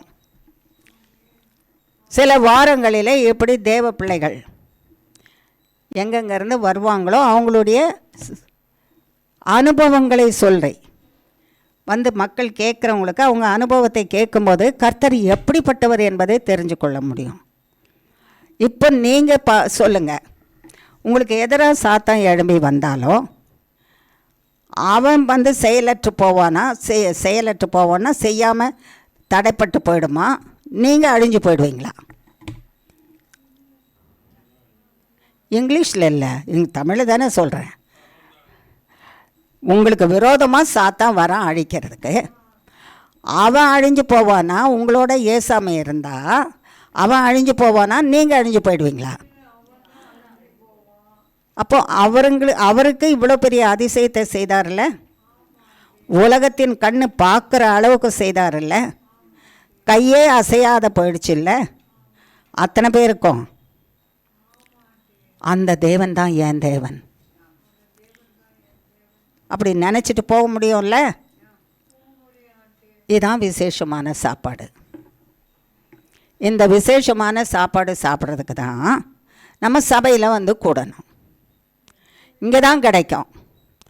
இப்போ நம்ம இங்கேருந்து என்ன செய்வோம்? அவர் சொல்லிட்டு போன போது இன்னமும் இது எங்களுக்கு மனசில் பசும் புல்லை போல் அப்படியே ஞாபகம் இருக்குது. ஏன் ஞாபகம் இருக்குது? சர்வ வல்லமுள்ள தேவன், அவரை நம்பி இருக்கிற பிள்ளைகளை, அவருக்கு ஊழியம் செய்கிற பிள்ளைகளை, அவருடைய நாமம் அவருடைய வாயில் இருக்கிறவங்க பிள்ளைங்களை சத்ரு அழிக்கிறதுக்கு ஒரு நாளும் என்ன பண்ண மாட்டார்? ஒப்பு கொடுக்க மாட்டார். அப்படியே நான் தப்பு பண்ணியிருந்தாலும், அப்படியே நான் பாவம் பண்ணியிருந்தாலும் என் தேவனுடைய பாதத்தில் போய் ஆண்டவரே மன்னிச்சிருங்கன்னு விழுந்துட்டேன்னு வைங்க. எனக்கு இப்போ விழ முடியாது, வயசாயிடுச்சு, எனக்கு முதுகு வலி, இடுப்பு வலி, கை கால் வலி, முட்டுக்கால் வலி, என்னால் தேவனுடைய பாதத்தில் விழ முடியாது. உட்காந்துட்டே மனசில் விழுந்துடலாம், ஆண்டவரே என்ன மன்னிச்சிருங்க. மன்னிப்பாரா? மன்னிக்க மாட்டாரா? மன்னிக்கிறதுக்கு தானே வந்திருக்காரு. இப்போ மன்னிக்கிறவராகவே இது வரைக்கும் இருக்கிறாரு ஏசாமி நமக்கு. இப்படி மன்னிக்கிறவராகவே இருக்கிறதுனால மன்னிப்பை வாங்கி வாங்கி பழிச்சு வந்துடலாம் அவரோட கூடவே. இன்னும் கொஞ்ச நாள் இருக்குது, எப்போ வருவாரோ தெரியாது. இன்றைக்கி ராத்திரி தூங்கும்போது வருவாரோ, சாயந்தரம் நம்ம போயிட்டு நல்ல சிக்கன் பொரியல் சாப்பிட்டுன்னு இருக்கும்போது வருவாரோ, தூங்கும்போது வருவாரோ, காலையில் வந்துடுவாரோ? அந்த சத்தத்துக்கு, அவர் வர்ற சத்தத்துக்கு இந்த செவி கேட்டாதான். நம்ம கொரட்டை விட்டு கொருன்னு தூங்கிட்டு இருந்தோன்னா, அப்போ கூட கொருன்னு தூங்கினாலும் கூட அவர் பிள்ளைங்க யாருன்னு தெரியும் அவருக்கு. அவர் பிள்ளைங்க, அவரை நம்பி இருக்கிற பிள்ளைங்க யாருன்னு தெரியும். அவருடைய நாமம் யார் பேரில் எழுதி இருக்குதுன்னு அவருக்கு நல்லா தெரியும். அவங்களுக்குள்ள அவருடைய சத்தம் உள்ளே போகும்போது செவிக்குள்ளே ஆவியானவர், வல்லமை ஆவியானவர் உள்ளே போனதும் உள்ளே இருக்கிற ஆவி ஆத்மா சரீரம் மறுரூபம் ஆயிடுமா? என்ன ரூபம் அடைஞ்சிரும்? பரிசுத்த சரீரம், பரிசுத்த ஆவி, பரிசுத்த சிந்தை, பரிசுத்த ஆத்மா, பரிசுத்த சிந்தை ஆகிய பரிசுத்தம் அடைஞ்சிருமா? அப்படியே டப்புன்னு பறந்து போயிடுவாங்களாம் கர்த்தரோட. அதுக்கு தான் இது வரைக்கும் மன்னிச்சிட்ருக்கிறாரு. நமக்கு இப்போ நம்ம ஆத்மா குற்றம் சொல்லக்கூடாது. நம்ம நீ பாவம் பண்ணிட்ட, நீ மன்னிக்கலை. நம்ம பாவம் மன்னிக்கப்படணும்னா அடுத்தவங்கள நம்ம என்ன செய்யணும்? மன்னிக்கணும். நம்ம பாவம் மன்னிக்கப்படாமல் இருக்கணும்னா நம்ம மற்றவங்கள மன்னிக்கப்படாது இருக்கணும், மன்னிக்காமல் இருக்கணும். இன்னொன்று, நம்ம நான் குற்றப்படுத்தப்படாதபடிக்கு தேவன் நீ இதெல்லாம் பண்ண, நீ இதெல்லாம் பண்ணன்னு சொல்லி அதனால் உன்னை நான் நீக்கி போடுறேன், பரிசுத்த வாழ்வில் நீக்கிறேன், பரலோக வாழ்வில் நீக்கி போடுறதுக்கு நான் மற்றவங்கள மன்னிக்காத இருக்கிறது போல் மற்றவங்க குற்றத்தையே நினச்சிட்ருக்கணும். இதை பண்ணா, இதை செய்தான், இங்கே போனா, இங்கே வந்தா, இதை பண்ணா, அதையே நான் நினச்சிட்டு இருந்தா தேவன் நான் பண்ணதையே நினச்சிட்ருப்பார். நான் மன்னிச்சிட்டா எனக்கு மன்னிச்சிடுவார். நான் மற்றவங்க செய்த குற்றத்தையே பேசிகிட்டு இருந்தேன்னா என் குற்றத்தையே பேசிகிட்ருப்பார். என் குற்றம் தேவனுடைய முன்னால் மன்னிக்கப்படாமல் இருந்ததானா என் பாவம் எப்படி மன்னிக்கப்படும்? மன்னிக்கப்படாதுல்ல. அப்போது அடுத்தவங்க பண்ணதையும் நான் மன்னிக்கணும், அடுத்தவங்க செய்த பாவத்தையும் மன்னிக்கணும். அவங்க செயலில் செய்ததையும் மன்னிக்கணும், வாயில் பேசினதையும் மன்னிக்கணும். அவங்க மேலே இருக்கிற வருத்தம் சகலமும் நான் மன்னிச்சாதான் நான் செயலில் பண்ணுறதும், நான் வாயில் பேசுகிறதும், நான் நடத்துகிறதும் சகலமும் எனக்கு மன்னிக்கப்படும். அப்படி நான் பரிசுத்தமாக இருக்கிறேன்னு வச்சுக்கோங்க. எனக்கு தெரியும்ல மனசில், இன்றைக்கி நான் என்னோட இருக்கிறவங்கள மன்னிச்சிருக்கேனா, எனக்கும் என்னுடைய கணவனுக்கும் எந்த விதமான மனஸ்தாபம் இல்லாமல் இருக்குதா, எனக்கும் மனைவிக்கும் எந்த விதமான மனஸ்தாபம் இல்லாமல் இருக்கா, தாய்க்கும் மகளுக்கும் எந்த விதமான மனஸ்தாபம் இல்லாமல் இருக்கா, மருமக்களுக்கும் பேரண்ட்ஸ் இல்லை, அதாவது மாமனார் அவர்களுக்கு மனஸ்தாபம் வரும். வந்த உடனே என்ன பண்ணிடணும்? அதை மன்னிச்சுட்டு, ஆண்டவரே நீங்கள் பார்த்துங்க, உங்களை மாதிரி எங்களை வச்சுருங்க, உங்களை மாதிரி எங்களை நேசிக்க வைங்க, அவங்கள எப்போதுமே நீங்கள் எப்படி நேசிக்கிறீங்களோ அதே மாதிரி நான் நேசிக்கணும். அப்போ தான் எனக்கு அந்த தகுதி. இப்போ அவங்க பண்ணதையே நான் பேசிகிட்டு இருக்கக்கூடாது. அவங்க பண்ணுறத பேசுகிறது சில நேரம் எதுக்கு இப்போ ஒருத்தருடைய அனுபவத்தை சொல்கிறோம். யார்? ஒரு சாமுவேல் கணேஷ் என்றவருடைய அனுபவத்தை சொன்னோம். அவர் செய்த தப்பிதத்தையே நம்ம சொல்வோமா, அந்த தப்பிதத்திலேருந்து வெளியே விலகி வந்துட்டாருன்னு சொல்லணுமா? இப்படிப்பட்ட வாழ்க்கையில் இப்படிப்பட்ட தப்பிதத்தில் வாழ்ந்துட்டு இருந்தாங்க. இப்போ அதிலேருந்து விலகி வெளியே வந்துட்டாங்க. அதை சொல்கிறதுக்காக சொல்லலாமே தவிர அதை மன்னிக்காமல் நம்ம மனசில் வச்சுருக்கிறோமான்றது கர்த்தருக்கு தெரியும். எதுக்காக சொல்கிறோன்னு மன்னிச்சு ஏசாமி எப்படி நேசிப்பாரோ அதுபடி தான் நம்ம நேசிக்கணும். அதுதான் தேவன் விரும்புகிற காரியம். அதனால தான் ஒவ்வொரு முறையும் படுக்கும்போதும் ஒவ்வொரு நாளும் விழிக்கும் போதும் என் பாவங்களை மன்னிங்க, உம்முடைய பரிசுத்த ஆவியானவரை என்னிடத்துலேருந்து எடுத்துக்கொள்ளாதீங்க, நீங்கள் இன்னைக்கு வருவீங்களானா என்னை என்ன பண்ணுங்க, உம்மோட சேர்த்துக்கொள்ளுங்க, என்னை கைவிட்டுட்டு போயிடாதீங்க. என்னை நரகத்துக்கும் சாத்தானுக்கும் பாவத்துக்கும் அழிவுக்கும் என்னை ஒப்பு கொடுத்துறாதீங்க. அதுக்கு ஏற்ற வகையில் நான் வாழும்படிக்கு கர்த்தாவே இயேசு கிறிஸ்துவே என்னை காத்துக்கொள்ளுங்க அப்படின்னு நம்ம கேட்டுக்கிட்டே இருந்தோன்னா அவர் வரும்போதே எடுத்துக்குவார், அவரோட சேர்த்துக்குவார், அவருடைய வாசஸ்தலத்தில் வச்சுருப்பார். அது வரைக்கும் அவர் வருவாருன்னு தெரிஞ்சு எவ்வளோ ஜாக்கிரதையாக வாழணும். ஜாக்கிரதையாக வாழணுமா வேண்டாமா? அந்த ஜாக்கிரதைனஸ்ஸு, அந்த ஜாக்கிரதையாக நாம் இருக்கிறது மைண்டுக்குள்ளே. அதுக்கு தான் இந்த மைண்டு சாகாதபடிக்கு உயிரோடு இருக்கணும். தேவன் வருவார், தேவன் வருவார், தேவன் வருவார். நான் சிந்திக்கிறேன், இது தேவன் வந்தால் என்னை விட்டு போயிடுவாரா? என் மனசில் இது இருக்குது, தேவன் வந்தால் இது பாவம், தேவன் வந்தால் இது அசுத்தம், தேவன் இது வந்தால் விபச்சாரம், தேவன் வந்தால் இது பண ஆசை, தேவன் வந்தால் பண ஆசையை நினச்சிட்டு நான் எந்த விதத்தில் சம்பாதிக்கலாம் நினச்சிட்டு இருந்தால் அவர் வந்துட்டு போயிடுவாரே? போய்ட்டு வர மாட்டாரா? ஏசாமி சொல்கிறாரு, என்னை காட்டிலும் தம் மகனை நேசிக்கிறவன் எனக்கு தகுதி இல்லைன்றாரு.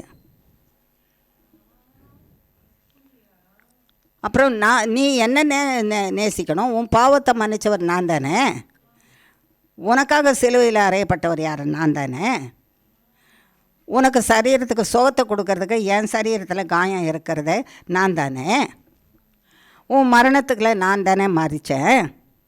உனக்கு ஜீவனையும் நித்திய ஜீவனையும் கொடுத்துருக்கேன்ல. உனக்கு இவ்வளவும் நான் செய்தேன். என்ன நினச்சா தானே உனக்கு இதெல்லாம் கிடைக்கும். என்னை நினச்சாதானே உனக்கு பாவ மன்னிப்பு கிடைக்கும், உனக்கு ஆரோக்கியம் கிடைக்கும், சாப நிவாரணம் கிடைக்கும், வியாதி சுகமாகும், மரணம் நீங்கும், நித்திய ஜீவனை பெற முடியும். நான் எங்கே இருக்கிறனோ அங்கே இருக்க முடியும். உன் பிள்ளைய நினச்சிட்டு, உன் மகனை நினச்சிட்டு இருந்தா அவனா உனக்காக செத்தான்? சிலுவை மரத்தில் அவனா செத்தான்? எங்கள் அம்மா பாவத்தெல்லாம் நான் எடுத்துக்கிறேன்னு சொன்னானா? அதுதான் கர்த்தர் சொல்கிறாரு, என்னை காட்டிலும் தன் மகனையோ தன் மகளையோ நேசிக்கிறவன் எனக்கு பாத்திரன் இல்லை. பாத்திரன் இல்லைன்னா தகுதி இல்லை. அதே மாதிரி என்னை காட்டிலும் தன் மனைவியையோ தன்னுடைய கணவனையோ நேசிக்கிறவன் எனக்கு பாத்திரன் இல்லை, தகுதி இல்லை. அதே மாதிரி என்னை காட்டிலும் தன் தாயையோ தகப்பனையோ நேசிக்கிறவன் எனக்கு தகுதி இல்லை. அவங்களா உனக்காக மறிச்சாங்க. அப்பாவா அம்மாவா அண்ணனா தங்கச்சியா மகனா மகளா, யார் உனக்காக, புருஷனா மனைவியா, யார் உனக்காக மறிச்சாங்க உன் பாவத்துக்காக? அப்போ அவங்களையே நீ நினச்சிக்கிட்டு இருக்கிற? அவங்கள கவனிக்கணும். கணவன்ற முறையில் எல்லாம் மரியாதையோடு செய்ய வேண்டியதை செய்யணும். மனைவி என்ற முறையில் எல்லாம் செய்ய வேண்டியதை செய்யணும். பிள்ளை என்ற முறையில் செய்ய வேண்டியதை செய்யணும். அப்படியே தகப்பன் தாய் என்ற முறையில் செய்ய வேண்டியதெல்லாம் செய்யணும். அவங்களையே நினச்சிக்கிட்டு அவங்க இல்லைன்னா வாழ்வு இல்லைன்னு நினைக்கிற பாரு. இயேசு இல்லைன்னா தான் வாழ்வு இல்லை. உன் மகன் பக்கத்துலேயே உட்காந்து கட்டி பிடிச்சிட்டு இருந்தாலும், உன் மகன் கட்டி பிடிச்சிட்டு இருந்தாலும் சுகம் வருமா? பாவம் மன்னிக்கப்படுமா? சாத்தான் விட்டுட்டு ஓடுவானா? உன் மகனை பார்த்த உடனே ஐயோ மகன் வந்துட்டான், ஐயோ உன் மகன் வந்துட்டா, ஐயோ உன் புருஷன் வந்துட்டான், ஓடுறேன் நான் ஓடுவானா?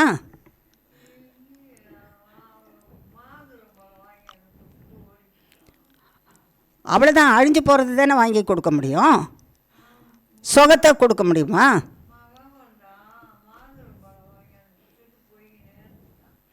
சரி, எனக்கு சுகம் கொடுன்னு கேட்குறது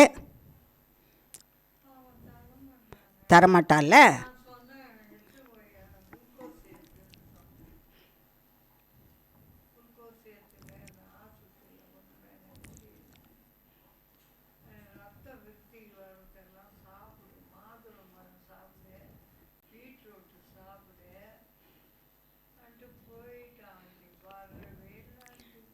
அது தானே செய்வான் மகன். அவனே ராத்திரியும் பகலும் நினச்சிட்டு என் பிள்ளை வரலையே, என் பிள்ளை வரலையே, என் மகன் வரலையே, என் பேத்தி வரலையே, என் புருஷன் வரலையே, எங்கள் அப்பா வரலையே, எங்கள் அம்மா வரலையே என்ன நினச்சிட்டு இருந்தா அவங்க யார் வந்து காப்பாற்ற போகிறா? இயேசுவே எனக்காக மரித்தவரே வாங்கன்னு கூப்பிடுங்க, வந்து நிற்பார்.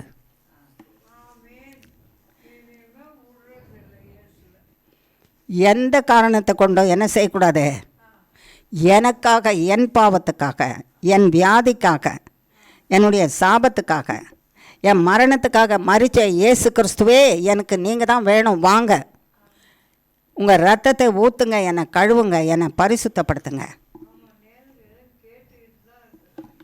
அதை கேட்டுக்கிட்டே இருந்தால் அடுத்தது சைடில் இவங்களை எப்படி வச்சிட்ருக்க முடியும் மனசில்? நேற்றுல இருந்து தானே மறந்துட்டோம், நேற்றுல இருந்து தானே மறந்தது. இது வரைக்கும் எங்கே வச்சுருந்தோம்?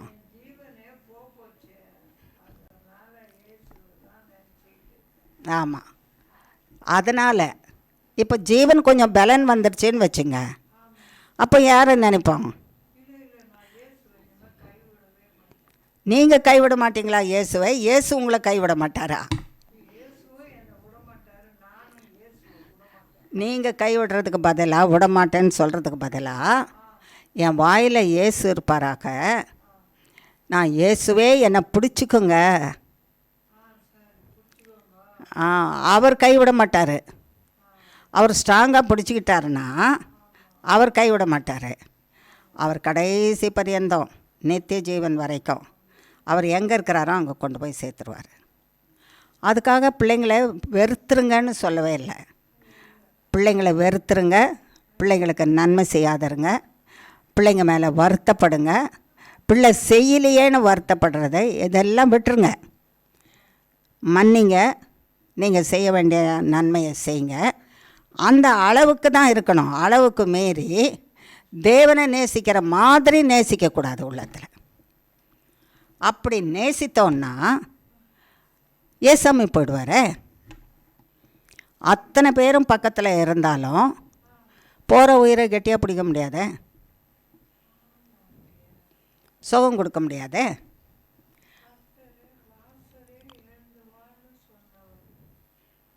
அவர் தானே வேணும், சொல்கிறவர் தானே வேணும், ஜீவனை வச்சிருக்கிறவரும் ஜீவனை கொடுக்கறவர் தானே வேணும்.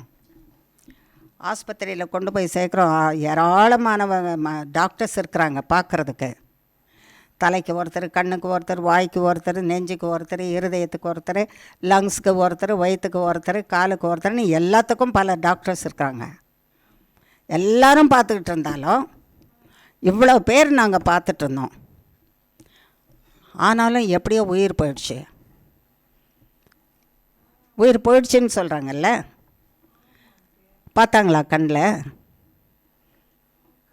பார்க்கல. போகிறத கெட்டியாக பிடிச்சிக்கலாம்ல. அதுதான் பிடிக்க முடியறதும் ஆவியும் தேவனுடைய கரத்தில் இருக்கு. சரி, சொன்னதை நம்ம எதுக்காக சொல்கிறாங்க? நல்லதுக்கு இல்லை, இருதயத்தில் வச்சு அப்படி வாழறதுக்கு தான் சொல்கிறாங்க. அது இருதயத்தை, அவ்வளோதான். நினைக்காத, மகனை நினைக்காதன்னா, ஐயோ அவன் தான் வந்து என்னை வாழ வைக்க போகிறான், அவன் தான் என்னை தூக்கி உட்கார வைக்க போகிறான், அவன் தான் எனக்கு சுகம் கொடுக்க போகிறான், அவன் தான் என்னை வைத்தியர்கிட்ட கூட்டு போக போகிறான், அவன் தான் போகிற உயிரை பிடிச்சி வைக்க போகிறான், அப்படி நினைக்காத. ஆகையினால எதை நினைக்கலாம்? மகனுக்கு, மகனை ரட்சிங்க ஆண்டவரே, தாய்க்கு மேலே அக்கறை இருக்க கொடுங்க, தாயை நேசிக்கிறதுக்கு செய்யுங்க, தாய்க்கு அன்பு செலுத்த செய்யுங்க, தாய்க்கு உதவி செய்கிறதுக்கு மனசு கொடுங்க, அது ஜெபம் பண்ணலாம். அதனால் அது எதையோ தெளிச்சு அனுப்பிட்டான் அப்படின்னு சொல்லுவாங்களே, அப்படி விட்டுறது இல்லை. அவன் ஆத்மா ரட்சிப்புக்கு, அவன் பாவம் மன்னிப்புக்கு, அவன் தாய்க்கு அன்பு கூறணும். அந்த கடமையெல்லாம் செய்யலைன்னா பரலோகத்துக்கு அவன் போக முடியாது. அது அவன் செய்ய வேண்டிய கடமை செய்கிறதுக்கு, உண்மை நேசிக்கிறதுக்கு, ஆண்டவரே உம்முடைய பிள்ளையாக இருக்கிறதுக்கு பாதுகாத்துங்க, உங்கள் கையில் கொடுக்குறேன்னு ஜெபம் பண்ணணும். தண்ணி தெளிச்சுட்டு விட்டுறதில்லை, சரியா?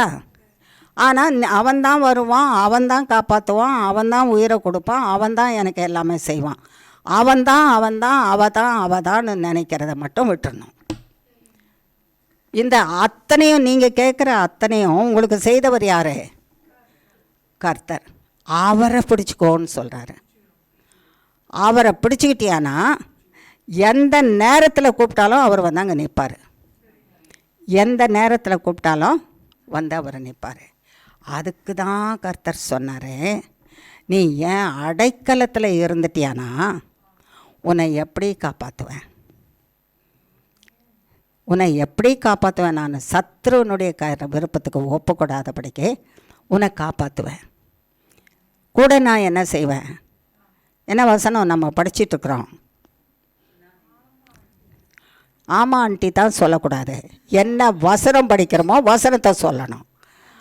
அதான் அவருடைய அடைக்கலத்தில் இருக்கணும்னு சொன்னார் கர்த்தர்னா டக்குன்னு என்ன பண்ணணும், நீங்கள் சொல்லணும். ஆமாம், ஒரு வருஷம் 12 மாதம் 12 24 வாரங்கள் படிச்சுட்டு அதான் ஆண்டினா என்ன பண்ணுறது. ஒருத்தர்கிட்ட அப்படி தான் கேட்டேன். ஒரு வாலிப மகன் ஜெபத்துக்கு வந்தார். உன் மனசில் இருக்கிற வசனத்தை டக்குன்னு சொல்லுப்பா. உன் மனசில் ஏதாவது வசனங்கள் இருக்கும் இல்லையா, அந்த நீ தினம் சொல்கிறதோ உன் மனசில் இருக்கிறதோ ஒரு வசனத்தை சொல்லு. அதுவா ஆண்டி, முந்தின நாள் நான் ஜெபத்தில் உட்காந்து வாசித்துட்டு இருந்தேன் பைபிளில். அப்போ எனக்கு ஒரு தரிசனமாட்டம் ஒரு வசனத்தை கொடுத்தாரு. அந்த வசனம் இந்த பகுதியில், அது கூட இருங்க என் செல்லில் நோட் பண்ணி வச்சுருக்கிறேன். அதை எடுத்து அந்த செல்லை ஓப்பன் பண்ணி இந்த வசனம், இந்த பகுதி, இந்த சாப்டரு, இந்த வசனம், இது ஞாபகம் வச்சுருக்கேன். செல்லு ஞாபகம் வச்சுருக்கையா?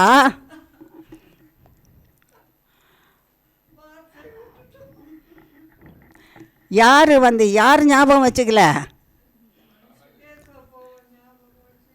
அதுக்கு தானே இது சாகாத உயிரோடு இருக்கணும் ஏசாமி வார்த்தையை வச்சுன்னு சொன்னார். ஆரம்பிக்கும் போதே சொன்னார் இல்லை, 12 மாதம் 12 24 வாரம் படிச்சுட்டு அதான் சொன்னாங்க. உங்களுக்கு தான் தெரியுமே, நீங்களே சொல்லிடுங்களேன், உங்களுக்கு தான் தெரியுமே. இயேசுவின் நாமம், வார்த்தை. ஆமேன். பரலோகத்துக்கு போகிறதுக்கு கிட்ட இருக்கிறீங்க. நீங்கள் சொல்லிகிட்ருக்கீங்க. இதை சொல்லிவிட்டு அடுத்தது மற்றது செய்திடக்கூடாது. இதை சொல்லிவிட்டு கர்த்தர் தான் நேசிக்கணும். அதை சொல்லிவிட்டு நான் மகனையும் மகளையும் வந்தவங்களையும் அவங்களையும் போனவங்களையும் நான் நேசித்துட்ருக்குறேன்னு போயிடக்கூடாது. ஆமாம், அவர் கூடவே தானே இருக்கணும். சொல்லிட்டேனே நான் ஆண்டவரே, என்ன நீ வாயில் சொல்லிட்ட, உன் உள்ளத்தில் எங்கே இருக்கிறேன் நான்? உன் உள்ளத்தில் இவங்க தானே இருக்கிறாங்க, இன்னார் அன்னார் தானே இருக்கிறாங்க. அதையும் இதையும் தானே மனசில் வச்சுருக்கிறேன். அட மறந்துடுமா மகனேன்னு. எல்லாருக்கும் ஆளுக்கு ஒரு மகனை கொடுத்து தான் இருக்கிறாரு கர்த்தர். யாருக்கு தான் மகனை கொடுக்கல? சிலருக்கு 2 மகனை கொடுத்துருக்காங்க, சிலருக்கு 5 மகனை கொடுத்துருக்குறாரு. அதுவே சீரில்லை. 5 பெற்றவங்க என்ன கதி யோசித்து பாருங்கள். 2 பெற்றவங்க என்ன கதி, 5 பெற்றவங்க என்ன கதி, 7 பெற்றவங்க என்ன கதி, உங்களையும் என்னையும் பெற்றவங்க என்ன கதி?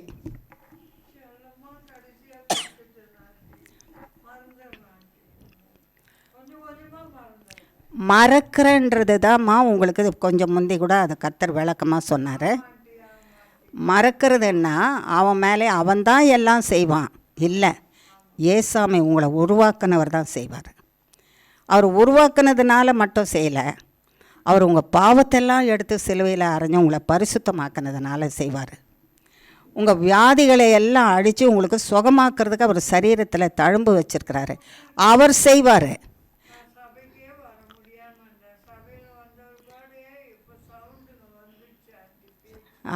வந்துருச்சு இல்லை, செய்திருக்கார்ல. மகன் செய்யலைல்ல, அதை கர்த்தர் தானே செய்தார். நாங்கள் செய்தோம்மா? பக்கத்தில் உட்காந்துருக்கவங்க செய்தாங்களா? மகன் செய்தாளா? போதகர் செய்தாரா? உங்களை நேசிக்கிறவங்க செய்தாங்களா? இயேசு செய்தார். இயேசுவின் நாமம் செய்தது. அந்த இயேசுவின் நாமந்தான் உங்களுக்கு செய்யும் எல்லாமே. உங்கள் சாபத்தை அழிக்கிறதும் இயேசுவின் ரத்தம் தான், அவருடைய தழும்புகள் தான். ஆமாம், அதுதான்மா இயேசு கிறிஸ்து. அவரை தான் மறந்துடக்கூடாது, அவரை தான் பிடிச்சிக்கணும் எல்லா நேரத்தில். அதுதான் கர்த்தர் சொல்கிறாரு, என்னை பிடிச்சிக்கோ, உனக்காக இதெல்லாம் நான் செய்திருக்கிறேன், இதை மறந்துட்டு செய்யாதவங்க பின்னால் போயிட்டுருக்கிறியே. அதுதான் கர்த்தர் சொல்கிறது. அவங்க எல்லாம் உனக்கு வேணும், நான் கொடுத்த பிள்ளைங்க. உனக்கு மகனானாலும் மகளானாலும் மருமகளானாலும் மருமகனானாலும் உனக்கு கணவனானாலும் மனைவி ஆனாலும் நான் தான் கொடுத்துருக்கேன். அவங்களுக்கு செய்ய வேண்டிய கடமைகளை நீ செய்யலைன்னாலும் நான் கேட்பேன். ஏன் சோறு போடல, ஏன் காப்பியை கொடுக்கல, ஏன் தண்ணியை கொடுக்கல, ஏன் சம்பாதிச்சு கொடுக்கல, ஏன் பணத்தை கொண்டாந்து கொடுக்கல வாங்கி செய்கிறதுக்கு, ஏன் இந்த பொருளை வாங்கி கொடுக்கல, நீ ஏன் வாங்கி கொடுத்ததை வீணாக்குன, எல்லாத்தையும் கேட்பேன். அவங்களுக்காக ஏன் ஜெபம் பண்ணல, அதான் பாவம். என் பிள்ளை உங்கள் பிள்ளையாக வரணும். ஏன் மகன், ஏன் மகன், எல்லாருக்கும் மகன் இருக்குது, அதுக்கு தான் சொல்கிறேன். எல்லாருக்கும் என்ன இருக்குது, எல்லாருமே என்ன தான் சொல்லுவாங்க, அடுத்தவன் மகன். யாராவது வந்து ஒரு தகப்பன் சொல்வானா என் பொண்டாட்டி பெற்ற மகன்னு சொல்லுவாங்களா? தாய் சொல்வாளா என் புருஷன் பெற்ற மகன்னு? நான் 10 மாதம் சுமந்து பெற்ற ஏன் மகன் சொல்கிறாங்களா? சொல்லியா? நான் வாழ்நாளெல்லாம் தோளில் சுமந்து வளர்க்குறேன் என் மகன், சம்பாதிக்கிறதெல்லாம் அவனுக்கு தான் போடுறேன் என் மகன் சொல்கிறாங்களா? சொல்லியா? ஆமாம், உன் மகன் தான். ஆனால் அவங்கள எந்த அளவுக்கு ஏசாமிக்குள்ளே வளர்த்து கொண்டு வந்திருக்கிற? நீ சோத்தை போட்டு என்ன பிரயோஜனம், நீ துணிமணி வாங்கி கொடுத்து என்ன பிரயோஜனம்? பிராண்டட் உடுப்பு உலகத்திலேயே வந்து எது பெரிய நல்ல ஹை கிளாஸ் பட்டு சாரி வைக்குமோ அந்த கடையில் போய் உன் மகளுக்கு புடவை வாங்கி தரலாம், மருமகளுக்கு வாங்கி தரலாம், மனைவிக்கு வாங்கி தரலாம். ஐயோ, அடுத்தது சாரி என்ன சாரி கட்டின்னு இருக்குதுன்னு பார்க்குறாங்க அவங்க. சரி, அது அப்புறமா பார்த்துக்கலாம். பிராண்டட் ஷர்ட்டு பேண்ட்டு எல்லாமே வந்து எல்லாம் பிராண்டடாக நான் வாங்கி கொடு. நீ பிராண்டடாக வாங்கி கொடுத்தியா? பரலோகத்தில் போடுறதுக்கு பரிசுத்த வஸ்திரத்துக்கு வாங்கி கொடுத்தியா? அதுக்காக ஜெபம் பண்ணியா? அதுக்காக பிரயாசப்பட்டியா? உன் பிராண்டட் ஷர்ட்டும் உன் பட்டு சாரியும் நரகத்துக்கு போகிறதுக்கா? இதுக்காக சம்பாதிச்ச? இதுக்காக நான் ஒரு பிள்ளையை கொடுத்தேன் உனக்கு, இதுக்காக ஒரு மகனை கொடுத்தேன், இதுக்காக உனக்கு ஒரு மகளை கொடுத்தேன், இதுக்காக ஒரு புருஷனை கொடுத்தேன், இதுக்காக உனக்கு வந்து மனைவியை கொடுத்தேன். எல்லாம் வந்து அப்படியே அழிஞ்சு நாசமாக போட்டோம், பரவாயில்ல, என்னை எல்லோரும் கவனித்தா போதும். உன்னை எல்லாரும் இந்த உலகத்துக்கு உரிய காரியங்களை கொடுத்து கவனித்தா நீயும் சேர்ந்து எங்கே தான் போகிற? நரகத்துக்கு தான் போகணும். எல்லோரும் நரகத்துக்கு போகிறதுக்காக நான் பரலோகத்திலிருந்து வந்தேன். நீ எனக்கு சொந்தமே, நீ யாருக்கு சொந்தம்? நீ யாருக்கு சொந்தம்? உங்கள் அப்பா அம்மா பெற்றுட்டாங்கன்னு யோசிச்சுட்டுருக்கிறியா? உங்கள் அப்பா அம்மா பெற்றுட்டாங்க, அதனால் எங்கள் அப்பா அம்மாவுக்கு சொந்தம்ன்றியா? உங்கள் அப்பா அம்மாவை யார் பெற்றா அவங்க அப்பா அம்மா சொந்தம்னு நினைக்கிறியா? உன்னை உருவாக்குறதே நான். என்னுடைய கை உன்னை ஒவ்வொரு உறுப்பையும் உருவாக்கி இருக்குது.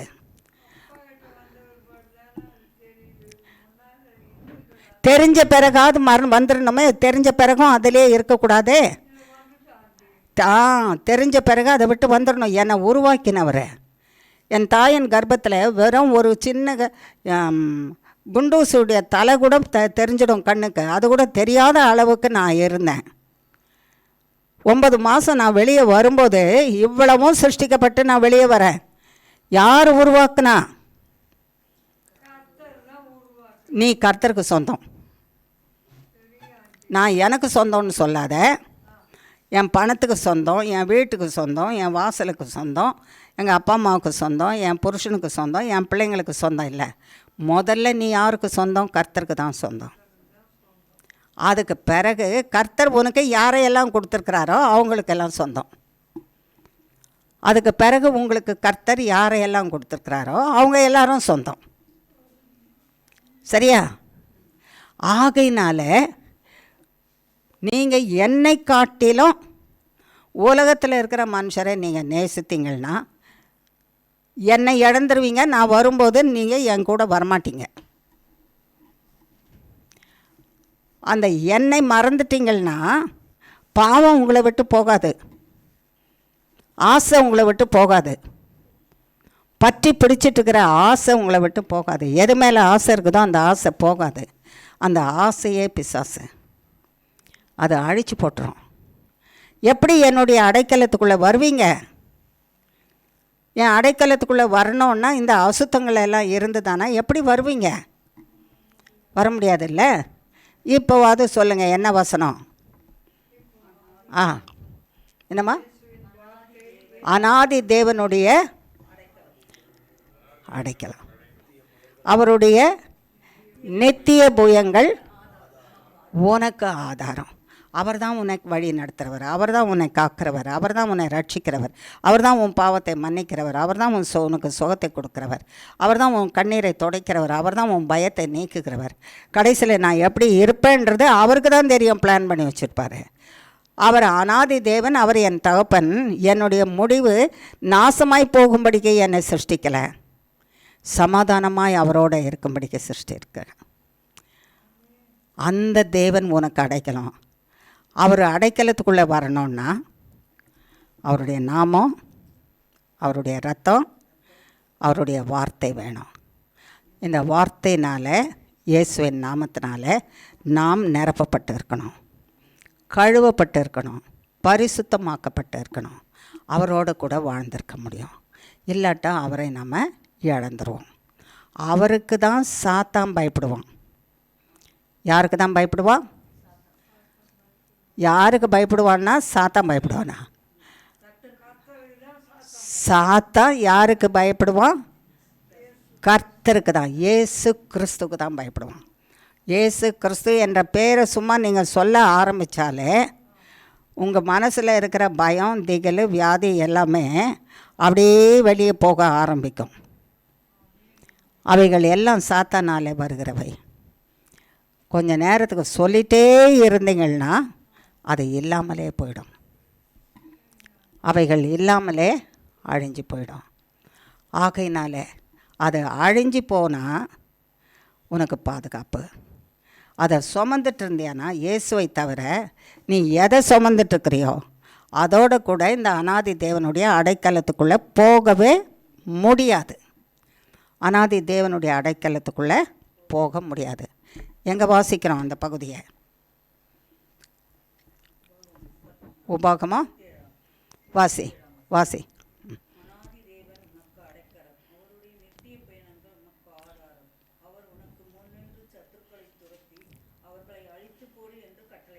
ஆமாம், இவ்வளோ பெரிய அடைக்காலத்துக்குள்ளே வச்சு உன்னை பாதுகாக்கிற தேவன் உனக்காக அவர் எல்லாவற்றையும் செய்கிறாரு.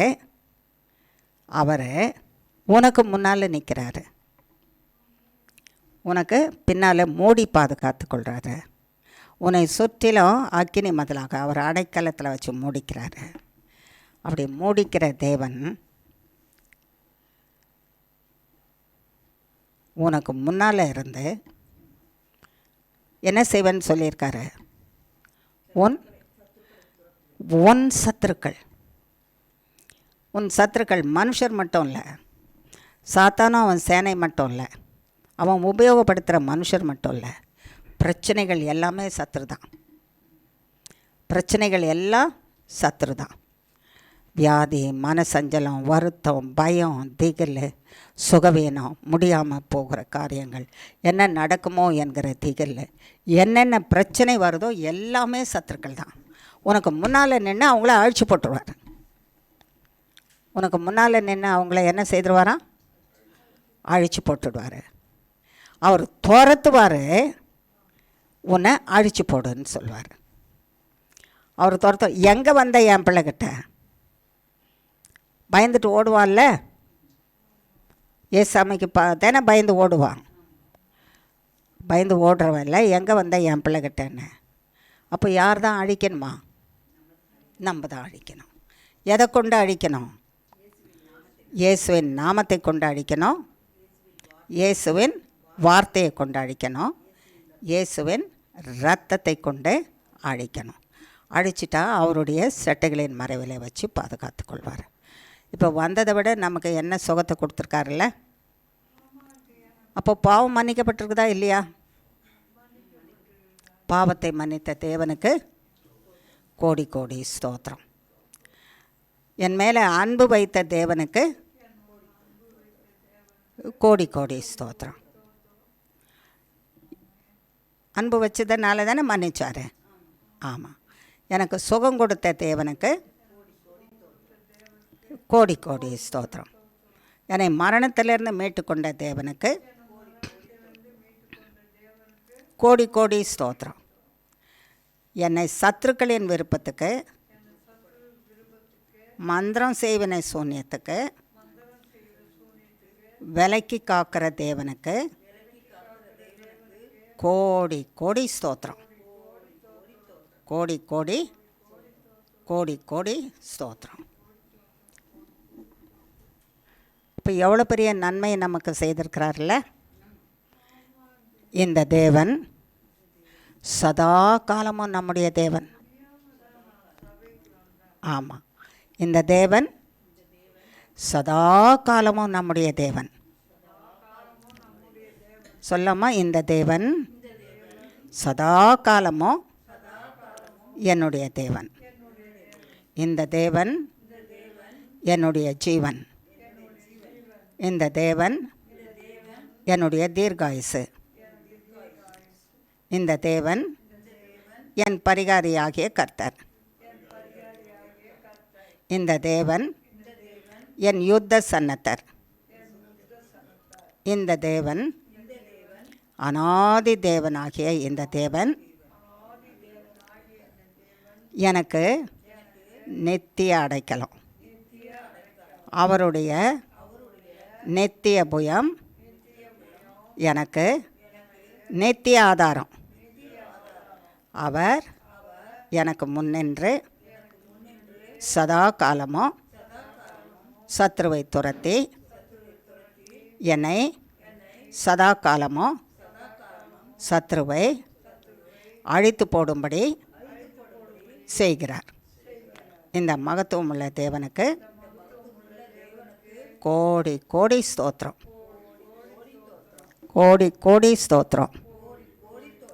கோடி கோடி அனந்த கோடி அனந்த கோடி ஸ்தோத்திரம். கோடி கோடி கோடி கோடி அனந்த கோடி ஸ்தோத்திரம். ஆமேன். ஜெபம் பண்ணலாமா? சர்வ வல்லமுள்ள தேவனே, அநாதி தேவன், எங்கள் அடைக்கலமாய் வருடம் முழுவதும் இருந்தீர் ஆண்டவரே. இந்த வார்த்தை ஆண்டவரே எங்கள் உள்ளத்தில் எழுதி வைக்கப்பட்டு இருக்க வேண்டும்னு சொன்னீரப்பா. அநாதி தேவனாகிய நான் உனக்கு அடைக்கலாம். என்னுடைய நித்திய புயங்கள் உனக்கு ஆதாரம். நீ வாழணுன்னா உனக்கு ஆதாரமே என்னுடைய நித்திய புயங்கள். நான் உனக்கு வாக்கு கொடுக்குறேன். நான் உனக்கு முன்னாக நின்று உன் சத்துருக்களையெல்லாம் துரத்தி அவங்கள அழிச்சு போடுன்னு உனக்கு அதிகாரம் கொடுக்குறேன். அவர்களை அழிச்சு போடு ஆண்டவரே. அவர்கள் என்னை காட்டிலும் வல்லமை உள்ளவர்களாக இருக்கிறாங்க, பலன் உள்ளவர்களாக இருக்கிறாங்க, அதிகாரம் உள்ளவர்களாக இருக்கிறாங்க, சாதுரியம் உள்ளவர்களாக இருக்கிறாங்க, ஐஸ்வர்ய சம்பந்தனராக இருக்கிறாங்க. சாத்தா அவன் பக்கத்தில் துணை நிற்கிறான். ஆகையினால அவங்க வல்லமை உள்ளவங்களாக இருக்கிறாங்க. நான் எதை கொண்டு அழிப்பேன் ஆண்டவரே அவர்களை?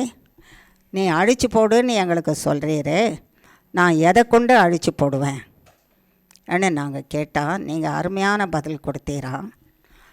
நீ அழிச்சு போடுன்னு சொல்கிற நான் உனக்கு முன்னால் நிற்கிறேன்றதை நீ மறந்துட்டியே.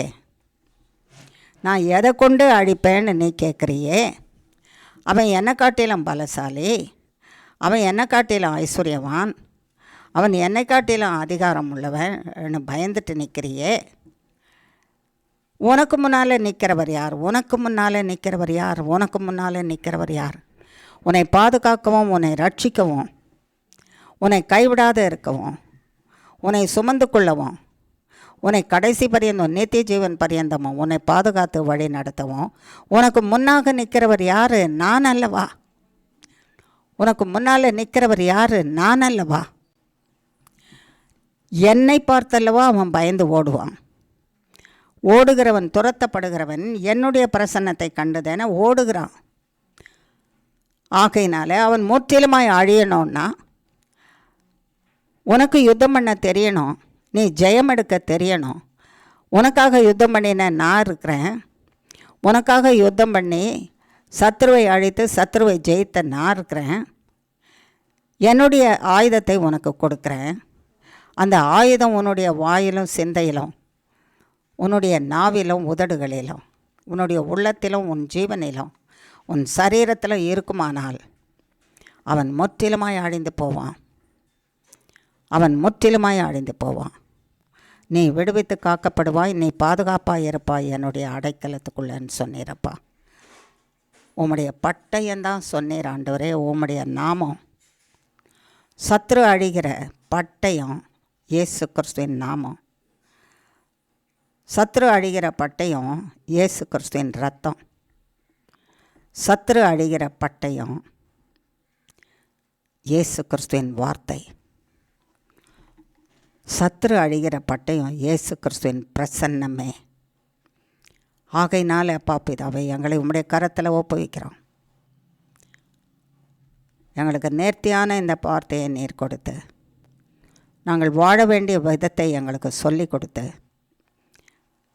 ஆண்டவரே தொய்ந்து போன உள்ளத்தையும் மடிந்து போயிருந்த உள்ளத்தையும் உயிர்ப்பித்து தூக்கி எடுத்து புதுப்பித்து ரட்சித்து பலப்படுத்தி சீர்படுத்தி, எந்த இடத்துல எல்லாம் விசுவாசம் குறைந்திருந்ததோ, எந்த இடத்துல எல்லாம் சுகவீனம் இருந்ததோ, எந்த இடத்துல எல்லாம் மரணத்துக்கு ஏதுவான கிரியைகள் இருந்ததோ, எந்த இடத்துல எல்லாம் பாவங்கள் எங்களை அழித்து போடுகிறதுக்கு ஏதுவான கிரியைகள் இருந்ததோ, எந்த இடத்துல எல்லாம் சாபங்கள் எங்களுக்கு விரோதமாக நின்றதோ, எந்த இடத்திலெல்லாம் எங்களுக்கு விரோதிகள் நன்மை பெறாதபடிக்கு தடை செய்து கொண்டிருந்தார்களோ, சகலவற்றையும் அழித்து போடுகிற சர்வ வல்லமுள்ள இயேசு கிறிஸ்துவின் நாமம், சர்வ வல்லமுள்ள இயேசு கிறிஸ்துவின் ரத்தம், சர்வ வல்லமுள்ள இயேசு கிறிஸ்துவனுடைய வார்த்தை, சர்வ வல்லமுள்ள இயேசு கிறிஸ்துவின் பிரசன்னம், இதில் எங்களை மறைத்து வைத்து காத்துக்கொள்ளும். நாங்கள் இதிலே நிறைந்திருக்க கிருபை செய்யுங்க.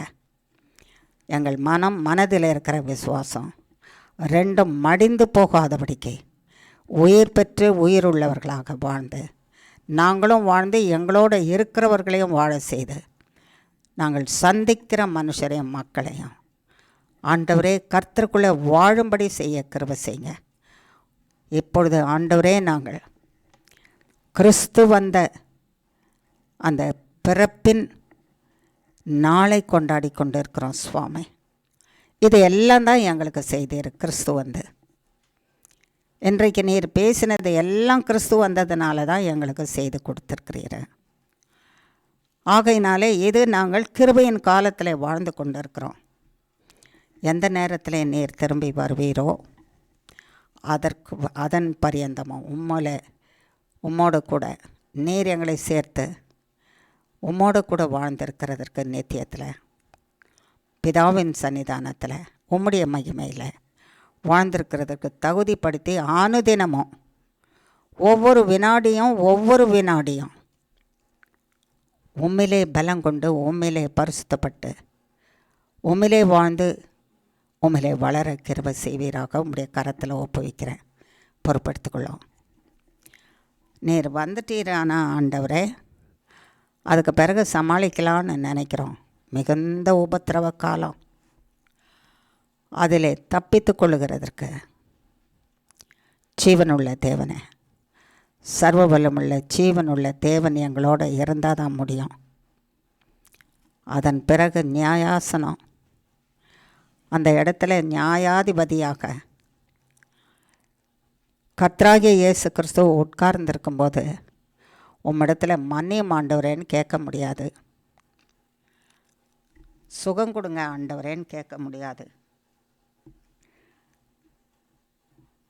உம்முடைய தழும்புகளினாலே குணமாக்கிடுங்க ஆண்டவரேன்னு கேட்க முடியாது, நீரே எங்கள் பரிகாரியாக கர்த்தர் எங்களுக்கு சுகம் கொடுங்கன்னு கேட்க முடியாது, நீரே எங்கள் பாவங்களை மன்னிக்கிறவர் பரிகாரி, எங்களை பாவத்தை மன்னிங்க உம்முடைய ரத்தத்தை ஊற்றுங்கன்னு கேட்க முடியாது. நீரே மரணத்துக்குள்ளே பிரவேசித்து மரணத்தை அழித்து பாதாளத்தில் பூட்டி போட்டு